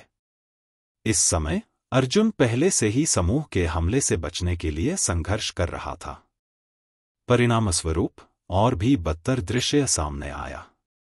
दुबले-पतले आदमी ने अपनी आवाज में युआन क्यूई उड़ेलते हुए चिल्लाया, बाकी 74 लोग, अगर तुम मारे जाना नहीं चाहते तो आओ और हमारी टीम में शामिल हो जाओ। जो भी अर्जुन पर हमले में अधिक योगदान देगा, मैं अंत में जो भी बचेगा उसे छोड़ दूंगा, अन्यथा हम उसे मार देंगे। 10वीं चोटी पर मौजूद अन्य 74 मार्शल कलाकार पहले तो डर के मारे दूर से ही देख रहे थे, लेकिन अब जब उन्होंने लंबे और पतले आदमी की धमकी सुनी तो वे इतने डर गए कि वे सभी अर्जुन पर हमला करने वाले समूह में शामिल हो गए। बादलों के पार दर्शकों की सीटों से तुरंत ही खतरे की चीखें गूंजने लगीं। 12 संयुक्त परीक्षाएं अभी शुरू ही हुई थीं और चरमोत्कर्ष की पहली लहर आ पहुंची थी। ऑडिशन के एलिमिनेशन राउंड के 10वें पीक से 148 मार्शल कलाकारों ने अकेले अर्जुन पर हमला किया। धमाका! लंबे और पतले आदमी ने अर्जुन की ओर अपनी उंगली हिलाई और घृणा भरी आवाज उसके दिल और फेफड़ों को चीर गई। युआन क्योंकि 148 किस्में एक हिंसक तूफान की तरह अर्जुन की ओर बहीं। क्या तुमने कृपाण का इस्तेमाल नहीं किया? क्या तुमने ढाल युद्ध कौशल नहीं सीखा? फिर से पागल हो जाओ! लंबा और पतला आदमी भयंकर रूप से चिल्लाया। युआन क्यूई की 148 किस्में व्यावहारिक रूप से कोई मृत अंत नहीं था। अर्जुन इसे बिल्कुल भी चकमा नहीं दे सकता था, इसलिए वह केवल अपनी कृपाण को क्षैतिज रूप से उठा सकता था और युआन क्यूई को कृपाण के ऊपर उसके शिखर तक धकेल सकता था। भयानक कृपाण की रोशनी ब्लेड से चिपक गई और वह भिनभिनाने की आवाज के साथ कांपने लगी। इसके तुरंत बाद 4 तलवारों की रोशनी ने एक ही समय में अर्जुन पर प्रहार किया, जिससे अर्जुन पीछे की ओर हिल गया। अर्जुन का बायां पैर पहले ही हवा में उठ चुका था, जबकि उसका दायां पैर जमीन पर जोर से चल रहा था। जमीन को मजबूती देने के लिए उसने युआन क्यूई का इस्तेमाल किया और अपने दाहिने पैर को चट्टान के किनारे पर टिकाने के लिए उसने युआन क्यूई का इस्तेमाल किया। इस बार वह पर्वत शिखर की सीमा से बहुत कम दूरी पर गिरा, इतना करीब कि वह लगभग नष्ट हो गया। अर्जुन के विराम का लाभ उठाते हुए 148 लोगों के ढीले हमले तुरंत सटीक हमलों में बदल गए। युआन क्यूई के 148 धागे एक गेंद की तरह लुढ़के और सटीक रूप से अर्जुन की ओर बढ़े। यह अर्जुन के विराम का फायदा उठाकर उसे पूरी तरह से टुकड़ों में कुचलने के लिए था। अध्याय 247 मैं इसे सहन नहीं कर सकता। यह बहुत अपमानजनक है, हाओरन संप्रदाय की 7वीं पीढ़ी के एक बुजुर्ग इतने क्रोधित हुए कि उनकी आंखें लाल हो गईं। यह क्या बकवास है?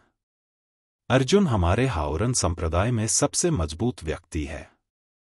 हम अभी भी उसके अच्छे परिणाम प्राप्त करने और हमारे संप्रदाय के लिए सम्मान जीतने का इंतजार करना चाहते हैं। पहली कक्षा के अकादमी के छात्रों ने भी गुस्से में गालियां दी। कितना शर्मनाक! कितना शर्मनाक! इससे पहले कि बाहरी संप्रदाय के विशेषज्ञ अर्जुन को हरा पाते, वे पहले ही अपने साथी शिष्यों से निपट चुके थे। मुरोंग वांकिंग और अन्य लोग इतने क्रोधित थे कि उनके मुंह कांप रहे थे। 10वें शिखर पर देखा तो पता चला कि 45वां मिनट हो चुका था। हालांकि अर्जुन युआन क्यूई झुंड के सटीक हमले को चकमा देने में असमर्थ था, क्योंकि उसके शरीर पर बमबारी का प्रभाव पूरी तरह से खत्म नहीं हुआ था। ऐसी परिस्थितियों में उसके लिए लचीले ढंग से रेंज हमले को चकमा देना लगभग असंभव था। अर्जुन को केवल मौके पर ही फ्लैश स्टेप जारी करने और अपना तुरुप का पत्ता दिखाने के लिए मजबूर किया जा सकता था। अतीत में केवल हाओरन संप्रदाय के शिष्य ही इस तुरुप के पत्ते के बारे में जानते थे, लेकिन अब दुनिया में हर कोई शायद इसके बारे में जान जाएगा।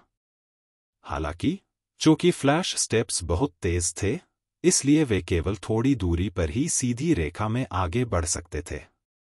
उसके लिए युआन क्यूई समूह को बाईपास करना और दुश्मन के घेरे में घुसना असंभव था। इस चमक में वह क्षैतिज रूप से 500 मीटर आगे बढ़ गया। जैसे ही अर्जुन रुका, वह तुरंत दौड़कर पलटवार करने का मौका ढूंढने लगा। क्रम में रहो और उसका पीछा करो। यह पर्वत शिखर केवल 1000 मीटर व्यास का है और वह किसी भी तरह की लहरें पैदा नहीं कर सकता। लंबे और पतले आदमी ने शांति से आदेश दिया और बड़ा समूह व्यवस्थित तरीके से अर्जुन के पास पहुंचा। यह दृश्य अकल्पनीय कहा जा सकता है। ऑडिशन में 148 लोगों ने एक व्यक्ति का पीछा किया, जिससे दर्शक दंग रह गए। अर्जुन पर्वत शिखर के बाहरी घेरे के चारों ओर दौड़ा, लेकिन चाहे वह कितनी भी तेजी से भागे, उसे हमला करने का उपयुक्त अवसर नहीं मिल सका। आखिरकार वह परिधि में बेतहाशा भाग रहा था और दुश्मन सेना घेरे के केंद्र में खड़ी थी। जब तक वे पीछे मुड़ते, वे फिर से अर्जुन का सामना करने में सक्षम होते। हा, भागो, भागते रहो। लंबा और पतला आदमी जोर से हंसा। भागते रहो। मुझे हंसाने के लिए 2 चक्कर और लगाओ। अर्जुन, तुम क्या बकवास कर रहे हो? तुम मुझे स्पष्ट रूप से सुन रहे हो। मैं बकवास? तुम? मां, चुंबन। वह लंबा और पतला आदमी पूरी तरह से नियंत्रण खो चुका था। हाओरन संप्रदाय के एक शिष्य के रूप में उसने वास्तव में दुनिया के सभी मार्शल कलाकारों के सामने एक साथी शिष्य का अपमान करने के लिए इतनी गंदी भाषा का इस्तेमाल किया। हाओरन संप्रदाय के बुजुर्गों की तो बात ही छोड़िए, यहां तक कि बुजुर्ग शी बेहोंग का चेहरा भी राख जैसा हो गया था। वहां उपस्थित सभी लोग शोर मचा रहे थे। नहीं, मैं उसे मार डालूंगा। मैं उसे मार डालूंगा। ली किंगचुआंग को पहले कभी इतना गुस्सा नहीं आया था। तलवार हाथ में लिए उसके फेफड़े गुस्से से फटने वाले थे। हालांकि जैसे ही वह लंबा और पतला शाप सुनाई दिया, अर्जुन, जो पहले बेतहाशा भाग रहा था, रुक गया। क्योंकि वह बहुत तेज भागा और बहुत जल्दी रुक गया, उसने अपने पैर पटके और अपने दोनों पैरों का इस्तेमाल करके मिट्टी का ढेर बना दिया।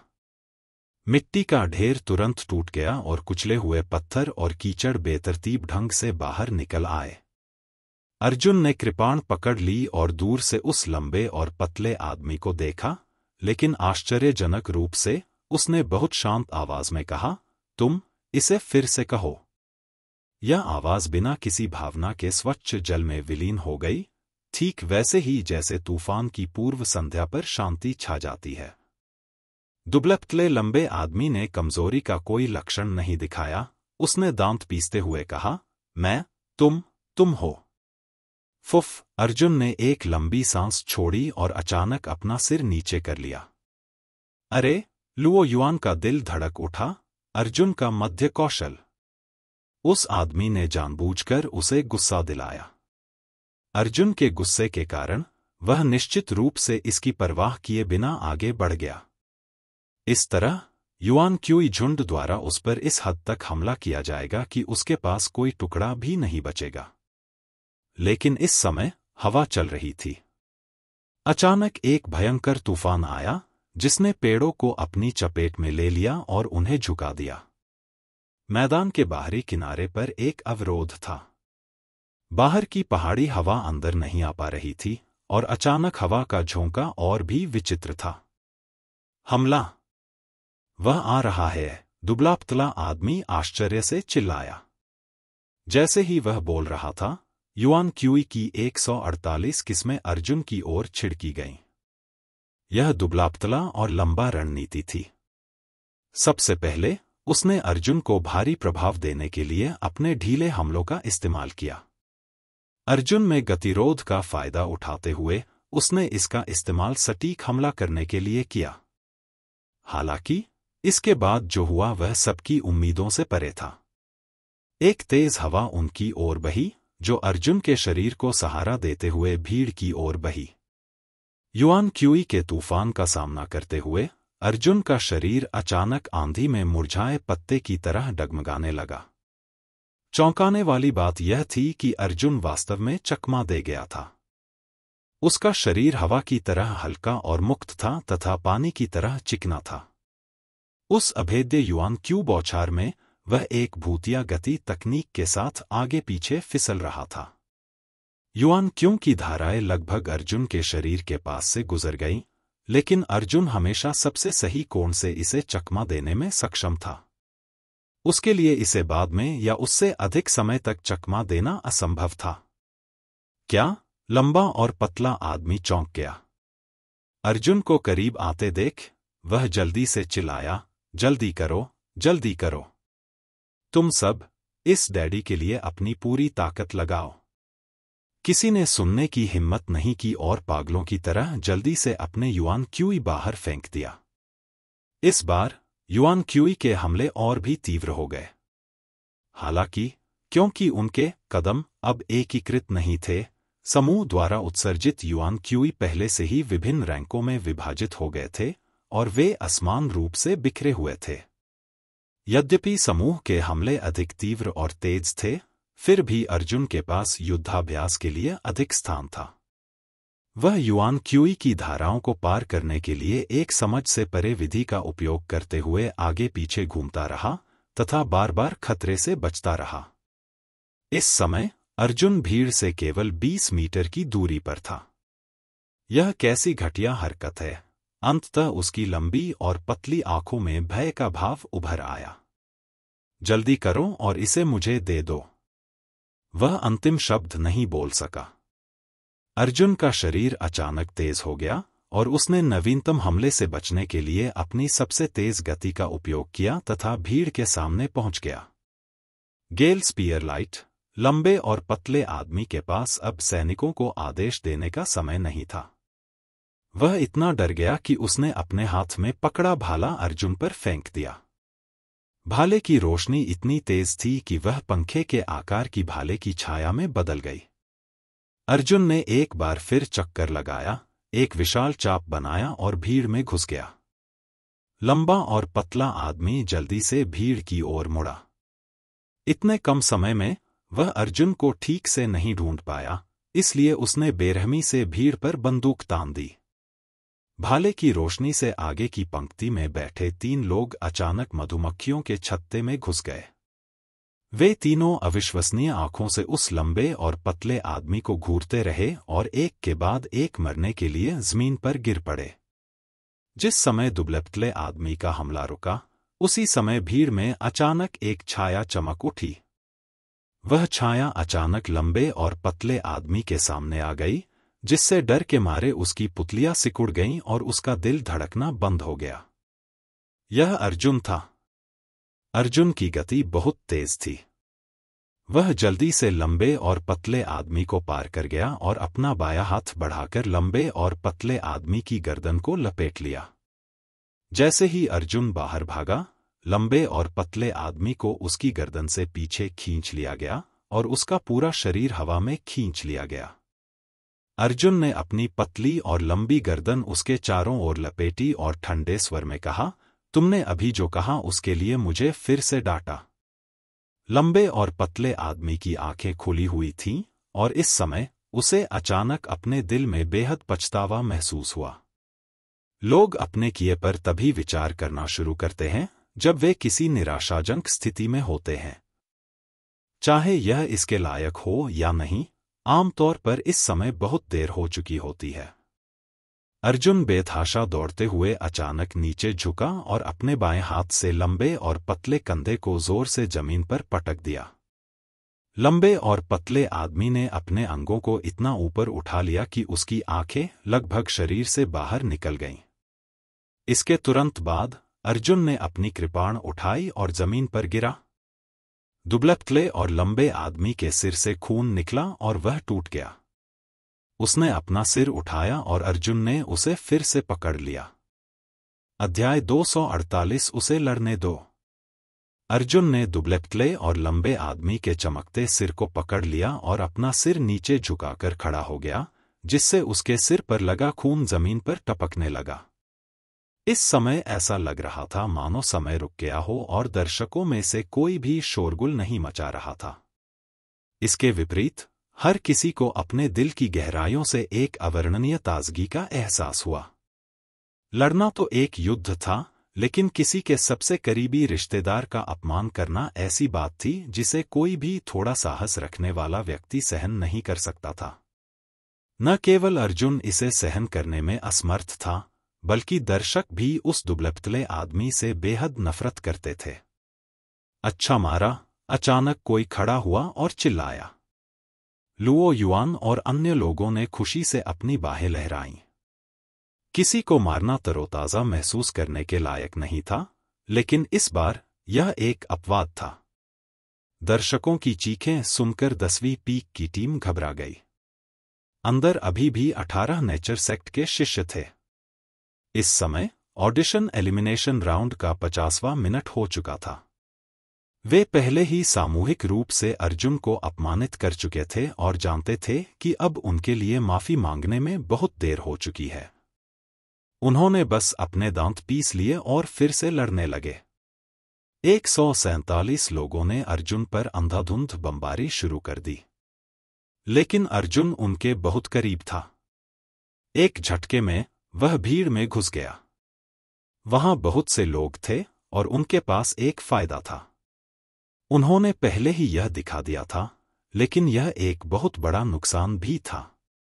एक बार अर्जुन उनके दल में आ गया तो उनके लिए इसका उपयोग करना मुश्किल होगा।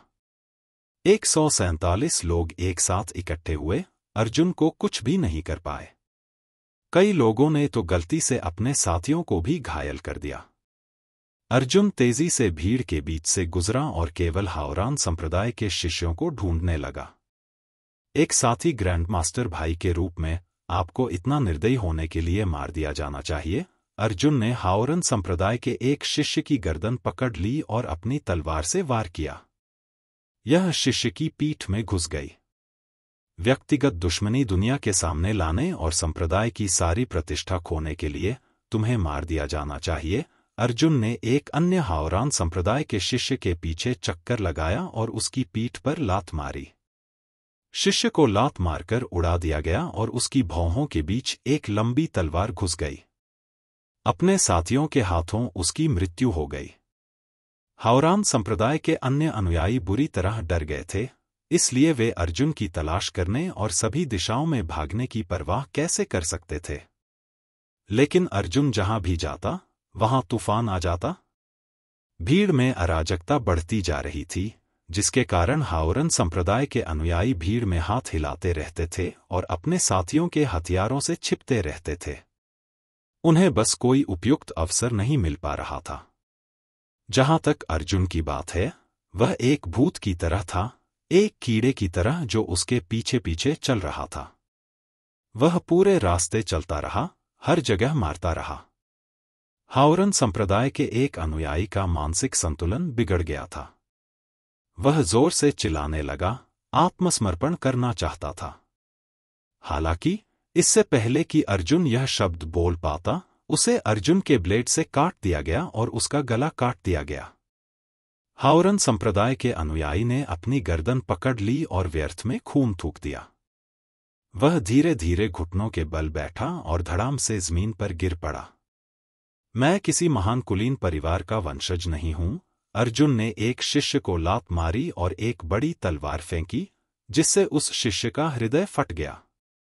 लेकिन अगर ऐसा है तो तुम्हें लगता है कि तुम मुझे अपनी मर्जी से अपमानित कर सकते हो? अर्जुन ने अपना हाथ हिलाया और अपनी युआन क्यूई से विशाल कृपाण को पीछे खींच लिया।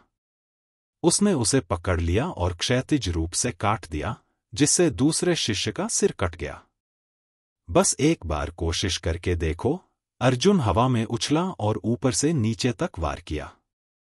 इस कृपाण ने एक शिष्य को सिर से पैर तक आधा काट दिया। यदि आपके पास कोई योग्यता है तो उसे आजमाए। मैं, अर्जुन, वह सब ले लूंगी। अर्जुन दहाड़ा। उसने पागलों की तरह अपनी बाह हिलाई। विशाल कृपाण ने पहले ही कान फाड़ देने वाली भनभनाहट वाली आवाज निकाली थी। विशालकाय कृपाण के हिलने के साथ ही क्षितिज पर अचानक एक बवंडर प्रकट हुआ, जिसने हवा में उड़ रहे हाओरान संप्रदाय के अनुयायियों सहित लगभग 1 दर्जन प्रतियोगियों को अपनी चपेट में ले लिया। इन शिष्यों के शरीर तेज हवा से टुकड़े टुकड़े हो गए और उनके शरीर में अनगिनत दरारें पड़ गईं। जैसे ही अर्जुन का हाथ अचानक रुका, तलवार का ब्लेड फट गया। अचानक आंधी आई और 1 दर्जन से ज्यादा शिष्यों को झटका लगा और खून और मांस के टुकड़ों की धुंध फैल गई। अर्जुन की दहाड़ इन प्रतियोगियों के साथ साथ जियांग चेंग, हांगबिन और अन्य पर भी केंद्रित थी। यह 50वां मिनट हो चुका था, लेकिन घटनास्थल पर अभी भी 100 से अधिक जीवित शिष्य मौजूद थे। आप सभी भाग जाइए। सूर्य की एक प्रचंड किरण अर्जुन के शरीर पर जोरदार धमाके के साथ पड़ी और फिर अर्जुन भीड़ पर गिर पड़ा। शेष सभी प्रतियोगियों ने जल्दी से अपनी युआन क्यूई ढाल का उपयोग किया, लेकिन अर्जुन की किक पहाड़ पर लक्षित थी। पहाड़ का किनारा मूलतः झुका हुआ था और जैसे जैसे वह आगे बढ़ता गया, वह उतना ही पतला होता गया। जहां तक अर्जुन की सूर्य देव तकनीक की मार का सवाल है, तो उसने सीधे पहाड़ के किनारे को कुचल दिया। इस कदम से पहाड़ की चोटी के किनारे पर एक बहुत बड़ा पंखानुमा चीरा लग गया। सूरज की रोशनी और अनगिनत मलबा बाहर निकल आया, जिससे 100 से ज्यादा लोग उड़ गए। एक ही लात से सभी को मारना असंभव था, लेकिन उन्हें पहाड़ से बाहर भेजने के लिए यह पर्याप्त था। समय समाप्त हो गया है। इस समय आकाश में एल्डर शी बेहोंग ने अंतिम निर्णय सुनाया। 10वीं चोटी पर केवल एक ही व्यक्ति खड़ा था। 100 से अधिक अन्य शिष्य आकाश से गिरे तथा उनमें बजरी भी मिली हुई थी। वहां पूरी तरह से सन्नाटा था। इस समय अर्जुन का पूरा शरीर खून से नहा गया था। उसने अपना सिर ऊंचा किया और बड़ी तलवार को कसकर पकड़ लिया। वह चिल्लाया, यार, मैं उसे मार डालूंगा। मैंने नियम तोड़े हैं। यदि आप मुझे अयोग्य घोषित करना चाहते हैं या संप्रदाय से निष्कासित करना चाहते हैं, तो मैं, अर्जुन, इसे स्वीकार करूंगी। लेकिन मुझे इसका पछतावा नहीं होगा। उस समय अर्जुन हर किसी की आंखों में खूनी रूप में दिख रहा था। हालांकि इस समय सभी की हड्डियों में गर्म खून उबलने लगा। तालियां। ऐसा ही होना चाहिए। मोहाई ने अपनी मुट्ठी को जोर से लहराया और गहरी आवाज में कहा, यह वही अर्जुन है जिसे मैं जानता हूं। यहां तक कि मोहाई, जो हमेशा शांत रहता था, भी कोसने लगा। यह देखा जा सकता था कि उसकी नफरत कितनी कम हो गई थी। हालांकि सच्चाई यह थी कि नियमों में साफ लिखा था कि केवल 75 लोगों को ही खत्म किया जा सकता है। लेकिन अर्जुन ने लगातार दर्जनों लोगों को मार डाला था और बचे हुए 100 लोगों को 10वीं चोटी से बाहर निकाल दिया था। 10वीं चोटी का एकमात्र विजेता स्वयं अर्जुन था। क्या यह नियमों का उल्लंघन था? सभी के दिलों में कोई भरोसा नहीं था, लेकिन उन्हें इसकी परवाह नहीं थी। उन्हें बस इतना पता था कि उनके दिल अतुलनीय रूप से सीधे थे। कृपया आएं और अन्य 10 सहायक न्यायाधीशों के साथ चर्चा करें। एल्डर शी बेहोंग ने 10 अन्य सहायक न्यायाधीशों को बुलाया। वहां 11 लोगों ने चर्चा की। इस चर्चा का नतीजा सीधे तौर पर यह तय करेगा कि अर्जुन खेलना जारी रख पाएगा या नहीं। दूसरी ओर, अर्जुन ने अपनी कृपाण पकड़ ली और अपनी आंखें बंद कर लीं। उसे अब नतीजों की परवाह नहीं थी। भले ही उसे 12 संयुक्त परीक्षाओं से बाहर कर दिया गया हो, उसे कोई पछतावा नहीं होगा। जिन्हें मार दिया जाना चाहिए, वे नरम दिल वाले नहीं होंगे, भले ही वे नियमों का उल्लंघन करने की कोशिश करें। भले ही उसे फिर से ऐसा करना पड़े, फिर भी उसे उन्हें मारना होगा। उसे लड़ने दो, दर्शक दीर्घा में से किसी ने चिल्लाकर कहा। इसके तुरंत बाद हजारों लोगों ने एक स्वर में नारे लगाए। उसे लड़ने दो, उसे लड़ने दो। हम अर्जुन को लड़ाई जारी रखते देखना चाहते हैं। अंत में चर्चा के नतीजे सामने आए। एल्डर शी बेहोंग ने अपने हाथ नीचे करके सभी को शांत होने का संकेत दिया। उन्होंने मौके पर ही घोषणा की, जूरी ने फैसला सुनाया है कि अर्जुन ने नियमों का उल्लंघन नहीं किया है। जहां तक 10वीं चोटी से बाहर निकाले गए शिष्यों का सवाल है, उन्होंने क्रम से निष्कासन परिणामों पर निर्णय लिया। सबसे बाद में चोटी पर पहुंचने वाले 74 शिष्यों ने अर्जुन के साथ मिलकर जीत हासिल की। यह घोषणा सुनकर पूरे मैदान में कोलाहल मच गया। अध्याय 249 टीम टूर्नामेंट। अर्जुन, अर्जुन, अर्जुन। सभी ने एक साथ अर्जुन का नाम पुकारा। 12 संयुक्त परीक्षाएं शुरू होने के बाद यह पहली बार था। अर्जुन ने अपने कार्यों से यह साबित किया कि कई शक्तिशाली शत्रुओं का सामना करते समय एक आदमी को क्या करना चाहिए और अपने परिवार के सम्मान की रक्षा करते समय एक आदमी को क्या करना चाहिए। एक मार्शल आर्टिस्ट का गुस्सा मूल रूप से एक नश्वर से ज्यादा तीव्र होता था। उनकी हड्डियों में खून आसानी से भड़क सकता था। यह कहा जा सकता है कि कम से कम इस दिन सभी के दिल अर्जुन की ओर निर्देशित थे। विशेष रूप से अर्जुन ने व्यक्तिगत रूप से एक ऐसा मिशन बनाया था जिसे पूरा करना लगभग असंभव था, और वह था 148 लोगों से अकेले लड़ना और अंत में अकेले जीतना। यदि नियमों के प्रतिबंध न होते तो 10वीं चोटी का विजेता केवल अर्जुन ही होता। मुझे डर है कि भविष्य में दूसरी, तीसरी या इससे भी अधिक संयुक्त परीक्षाओं में कोई भी इस भयावह परिणाम को तोड़ नहीं पाएगा। अर्जुन के साथ किया गया व्यवहार स्पष्ट रूप से अनुचित था, लेकिन इसने इस पुरानी कहावत की भी पुष्टि की कि समसामयिक घटनाएं ही नायक बनाती हैं। ऑडिशन का पहला राउंड समाप्त होने के बाद शी बेहोंग ने मौके पर ही दूसरे राउंड के नियमों की घोषणा की। दूसरा खंड टीम प्रतियोगिता था। एल्डर शी बेहोंग द्वारा नियमों की घोषणा करने से पहले लगभग सभी लोग सोचते थे कि टीम प्रतियोगिता का मतलब है कि अधिकांश टीमों को एक ही प्रतियोगिता क्षेत्र में लाना और फिर एक दूसरे के खिलाफ लड़ना तथा टीम की समग्र ताकत पर भरोसा करके जीत हासिल करना। लेकिन अंत में सभी लोग गलत साबित हुए। तथाकथित टीम प्रतियोगिता 5 लोगों की टीम नहीं थी, बल्कि एक आमने सामने की द्वंद्व थी। विशिष्ट नियम इस प्रकार हैं। 750 लोगों को 10 प्रतियोगिता क्षेत्रों में विभाजित किया गया।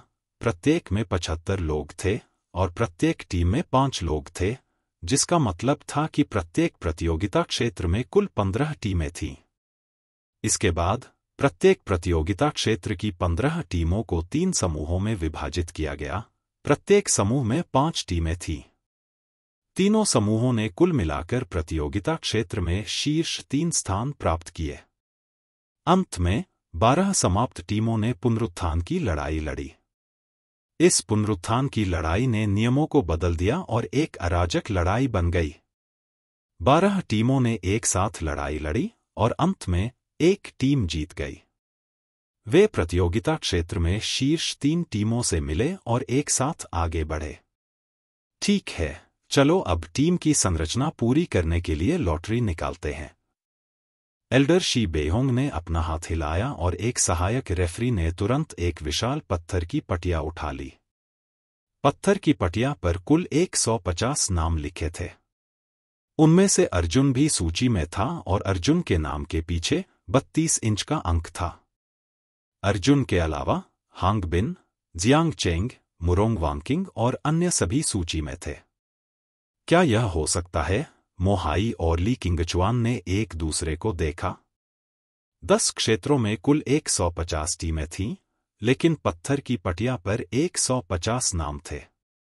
एल्डर शी बेहोंग ने ऊंची आवाज में घोषणा की, इस पत्थर की पटिया पर लिखा नाम ऑडिशन के पहले दौर के बाद शीर्ष 150 जजों की अनंतिम सूची है।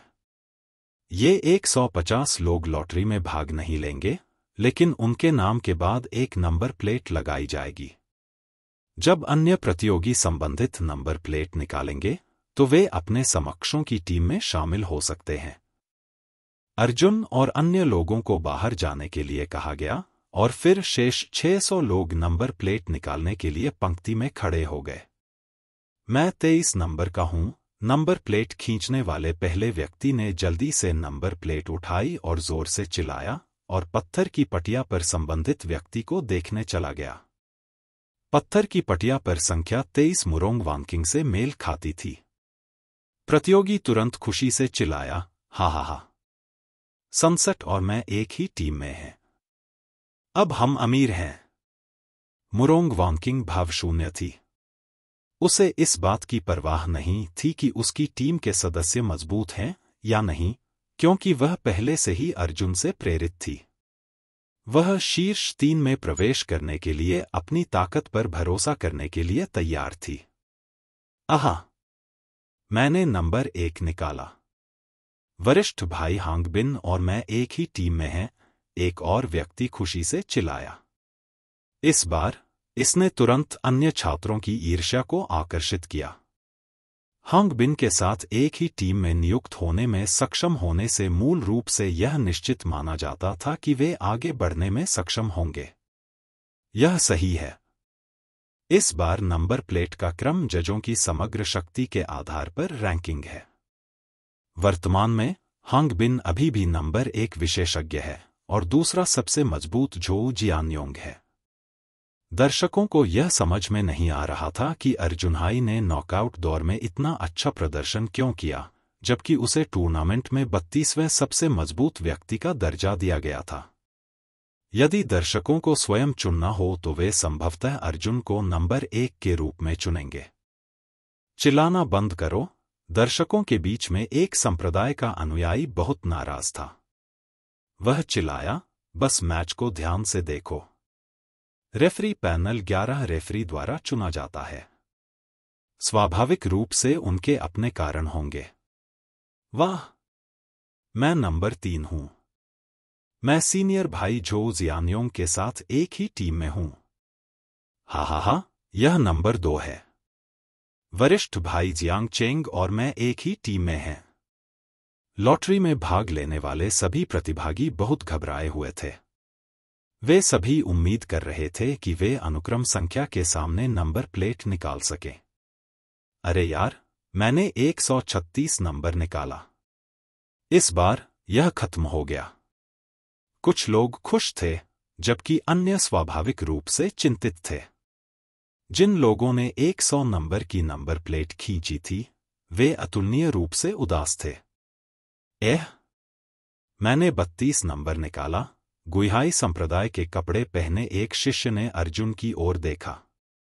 अर्जुन और शिष्य ने एक दूसरे को देखा और विनम्रता से सिर हिलाया। इसके बाद लॉटरी निकालने वाली टीम और करीब आ गई तथा अर्जुन के 4 साथियों की भी पुष्टि हो गई। वे थे गुइहाई संप्रदाय के लियू चेंग, गुइयुआन तृतीय स्तर, क्विकसैंड संप्रदाय के हुआंगतियान और गुइयुआन, जिंगमिन संप्रदाय के हांग चेंगजी और गुइयुआन द्वितीय स्तर तथा श्वेत वस्त्रधारी संप्रदाय की यू शियाओई और गुइयुआन चतुर्थ स्तर। लॉटरी निकालने के बाद प्रतियोगी अपनी अपनी टीम का स्थान ढूंढने चले गए। नमस्ते अर्जुन, मेरा नाम यू शियाओई है। मैं श्वेत वस्त्रधारी संप्रदाय से हूं, एक खूबसूरत महिला ने अपना दाहिना हाथ अर्जुन की ओर बढ़ाया। अर्जुन ने अपने हाथ कस लिए और मुस्कुराए, आपसे मिलकर अच्छा लगा। यू जियाओई ओरिजिनल रिटर्न के चौथे स्तर पर थी, लेकिन वह पहले से ही 27 साल की थी। यह देखा जा सकता था कि इस महिला की प्रतिभा बहुत अच्छी नहीं थी। नमस्ते, अर्जुन, गुइहाई संप्रदाय का व्यक्ति आगे बढ़ा और अर्जुन से हाथ मिलाते हुए कहा। लियू चेंग, गुइहाई संप्रदाय का बाहरी संप्रदाय शिष्य, 25 वर्षीय, गुयुआन तृतीय स्तर। इसके बाद अर्जुन ने अन्य तीनों से हाथ मिलाया और उनका एक दूसरे से परिचय कराया। हालांकि इन लोगों की ताकत बहुत ज्यादा नहीं थी, फिर भी अर्जुन को राहत महसूस हुई। कम से कम अब उन्हें हाओरन संप्रदाय के लोगों के साथ साझा नहीं करना पड़ा। यह विचार वास्तव में थोड़ा विडंबनापूर्ण था। मैंने तुम्हारा मैच देखा। यह वाकई प्रभावशाली था।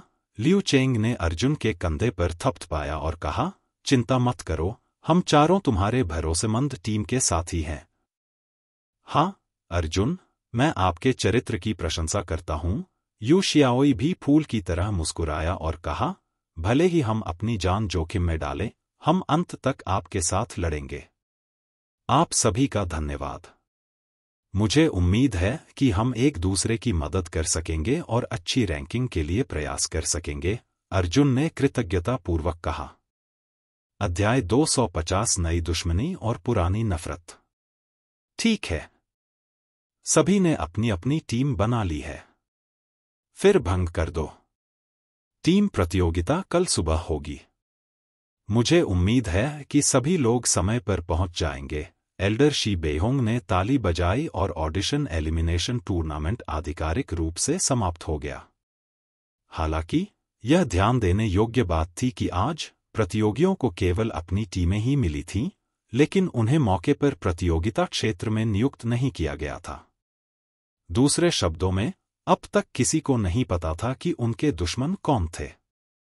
दिल को झकझोर देने वाले ऑडिशन और एलिमिनेशन राउंड के बाद हाओरन संप्रदाय ने सभी प्रतियोगियों के लिए दावत रखी, जिसमें उन्हें खाने पीने का मौका दिया गया। उन्हें जल्दी आराम करना चाहिए और कल की नई लड़ाई के लिए तैयार होना चाहिए। प्रतिभागियों को अच्छी तरह से आराम करने देने के लिए 750 प्रतिभागियों के अलावा किसी और को हाओरन संप्रदाय में प्रवेश करने की अनुमति नहीं थी। इसके बजाय वे वहीं रुक गए और हाओरन पर्वत श्रृंखला में रात बिताए। अन्यथा सुर्खियों में रहने वाले अर्जुन को संभवतः जहां भी जाएंगे, घेर लिया जाएगा। बधाई हो, अर्जुन, लुओ युआन सबसे पहले अर्जुन की मेज पर आया। उसने अपनी कोहनी का इस्तेमाल अर्जुन को धकेलने के लिए किया और मुस्कुराया, अच्छा प्रदर्शन। धिक्कार है, मुझे उम्मीद नहीं थी कि तुम इतने मजबूत होगे। तुमने वास्तव में 10वीं चोटी के सभी विरोधियों को हरा दिया। लुओ युआन, मुझ पर मत हंसो। मैं आज बदकिस्मत हूं, अर्जुन ने अपना सिर हिलाया। उसका मूड अभी भी थोड़ा उदास था। कोई बात नहीं, वह अपने साथी शिष्यों से झगड़ चुका था। वाह, यह लुओ युआन है। मैंने उसका ऑडिशन एलिमिनेशन मैच देखा। उसकी ताकत डराने वाली है, अर्जुन के साथी क्विकसैंड सेक्ट से हुआंग तियान ने फुसफुसाया। यह सही है। मैंने सुना है कि वह पूर्वी चीन सागर प्रांत में लुओ कबीले का युवा गुरु भी है। मुझे उम्मीद नहीं थी कि अर्जुन ऐसे अद्भुत व्यक्ति को जानता होगा, आत्मा संप्रदाय के हांग चेंगजी ने ईर्ष्या से कहा। इस समय शेन लिनहाई भी वहां आया। वह अर्जुन के पास बैठा और बोला, अर्जुन, मैं जानता हूं कि तुम किस बात की परवाह करती हो, लेकिन मैं तुम्हें सलाह देना चाहता हूं कि इसे दिल पर मत लो। जो लोग शापित हैं, उन्हें मार दिया जाएगा। यह कोई अफसोस की बात नहीं है। वे हाओरन संप्रदाय के अनुयायी होने के योग्य नहीं हैं। भले ही वे मर जाएं, वे लोगों की इच्छा का पालन करेंगे। लिन हाई की बातें सही हैं। मुरोंग वानकिंग दूसरी तरफ से शराब का गिलास लेकर आया और उसने यही बात दोहराई। हे भगवान, यह शेन लिनहाई और मुरोंग वानकिंग हैं। अर्जुन के 4 साथी सभी दंग रह गए। पूर्वी चीन सागर में 5 कुलीन परिवारों की प्रतिष्ठा बहुत जोरदार थी। इसके बाद फेंग झाओकी और जियांग यू भी बिना किसी अपवाद के अर्जुन को सांत्वना देते हुए आगे पीछे आए। आपकी सलाह के लिए धन्यवाद। अर्जुन बहुत आभारी है। अर्जुन ने अपना गिलास उठाया और पांचों के साथ पीने लगा। इस समय अर्जुन का दिल बहुत गर्म था। इतने सारे लोगों द्वारा अस्वीकार और शत्रुतापूर्ण व्यवहार किए जाने के बाद वे पांचों तुरंत उसके पास आकर बैठने को तैयार हो गए। यह अपने आप में एक बड़ा समर्थन था। हाहा, शेन लिनहाई ने अर्जुन के कंधे को गले लगाया और स्नेहपूर्वक कहा, पहले मैंने केवल यही सोचा था कि तुम्हारा चरित्र अच्छा है, लेकिन मेरे मन में इसके अलावा और कोई विचार नहीं था। हालांकि आज तुम्हारी लड़ाई देखने के बाद ईमानदारी से कहूं तो मैं तुम्हारी थोड़ी प्रशंसा करने लगा हूं। वैसे क्या ये आपके टीम के साथी हैं? मुरोंग वांकिंग ने लियू चेंग, हुआंग तियान और अन्य लोगों की ओर देखा और पूछा। वे चारों मुरोंग वांकिंग के सुंदर रूप को देखते रहे, लेकिन वे दंग रह गए और जवाब देना भूल गए। मुरोंग वांकिंग ने अपना गिलास उन चारों की ओर उठाया और कहा, हम पांचों लोग सबसे अच्छी तरह जानते हैं कि अर्जुन की यात्रा कितनी कठिन रही है। कृपया अर्जुन के साथ सहयोग करें और उसकी क्षमताओं के अनुरूप कार्य करें। अर्जुन ने आश्चर्य से मुरोंग वांकिंग को देखा। यह पहली बार था जब उसने इतने गर्मजोशी भरे शब्द कहे थे। मुरोंग वांकिंग ने अर्जुन को घूरते हुए चिल्लाया, क्या तुम मुझसे नाखुश हो? क्या तुम्हें अच्छा लगेगा अगर मैं तुम्हें डांटूं?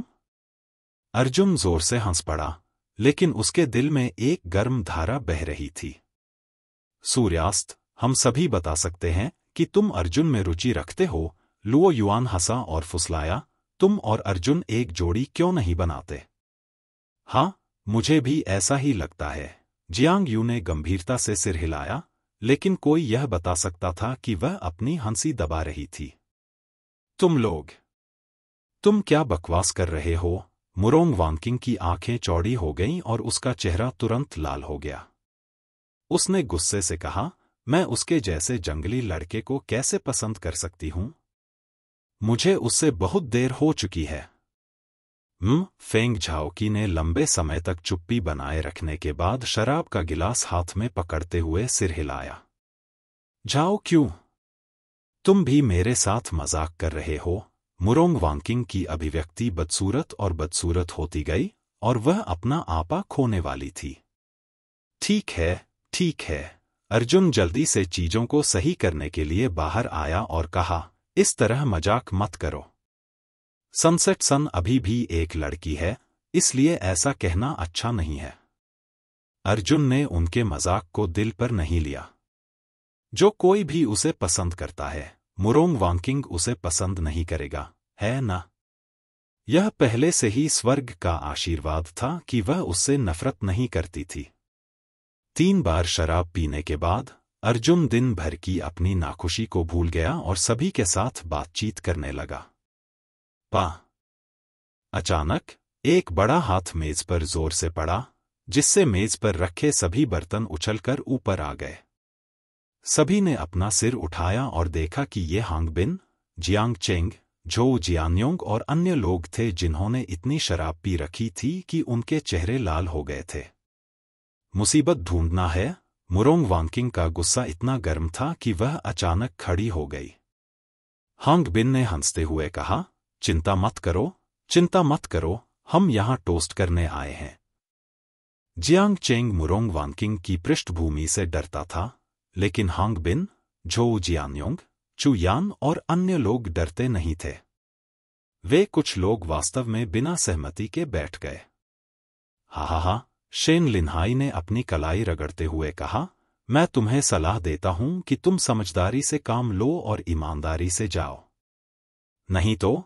हांगबिन ने शेन लिनहाई की ओर देखा। बगल में फेंग झाओकी ने पहले से ही अपनी तलवार की मूठ पकड़ ली थी। अर्जुन ने तुरंत फेंग झाओकी की कलाई पर अपना हाथ रखा और उसे संकेत दिया कि वह इस अवसर पर कोई कदम न उठाए, नहीं तो उसे प्रतियोगिता से अयोग्य घोषित कर दिया जाएगा। तुम क्या चाहते हो? अर्जुन ने हांग बिन की ओर देखा और पूछा। वह यह भी जानता था कि हांग बिन और अन्य लोग उसके लिए आ रहे थे। हांग बिन ने खुद के लिए एक गिलास वाइन भरी। उसने अपना गिलास अर्जुन की ओर बढ़ाया और कहा, आज तुमने अच्छा किया। अर्जुन ने अपनी आंखें सिकोड़ ली और कोई जवाब नहीं दिया। हांग बिन का चेहरा नशे से भर गया जब उसने कहा, तुम्हें पता है क्या? दिन के दौरान तुम्हारे प्रदर्शन के कारण अन्य सभी संप्रदायों ने हमारी द्वितीय श्रेणी अकादमी की आलोचना की है। इस समय हमारे द्वितीय श्रेणी अकादमी के मार्गदर्शक हावरन पर्वत श्रृंखला में द्वितीय श्रेणी अकादमी के हमारे वरिष्ठ भाइयों को फटकार लगा रहे हैं। अर्जुन, यह सब आपकी बदौलत है। द्वितीय श्रेणी अकादमी के सभी छात्रों की ओर से धन्यवाद। धन्यवाद आपका। हांग बिन ने बहुत जोर से धन्यवाद शब्द को दांतों के बीच से निकाला। अर्जुन जानता था कि उसके और द्वितीय श्रेणी अकादमी के छात्रों के बीच संबंध पूरी तरह से ठंडे पड़ चुके थे और अब इसके और बिगड़ने की कोई संभावना नहीं थी। पिछली बार जब उसने ली हाई को हराया था तो उसने दूसरी कक्षा के छात्रों को उससे नफरत करने पर मजबूर कर दिया था। आज की लड़ाई में 1 दर्जन से ज्यादा दूसरी कक्षा के छात्र मारे गए थे और यहां तक कि दूसरी कक्षा की अकादमी में दुनिया के मार्शल आर्टिस्टों को भी हंसाया था। यह द्वेष उस बिंदु तक पहुंच चुका था जहां आग और पानी बर्दाश्त नहीं किया जा सकता था।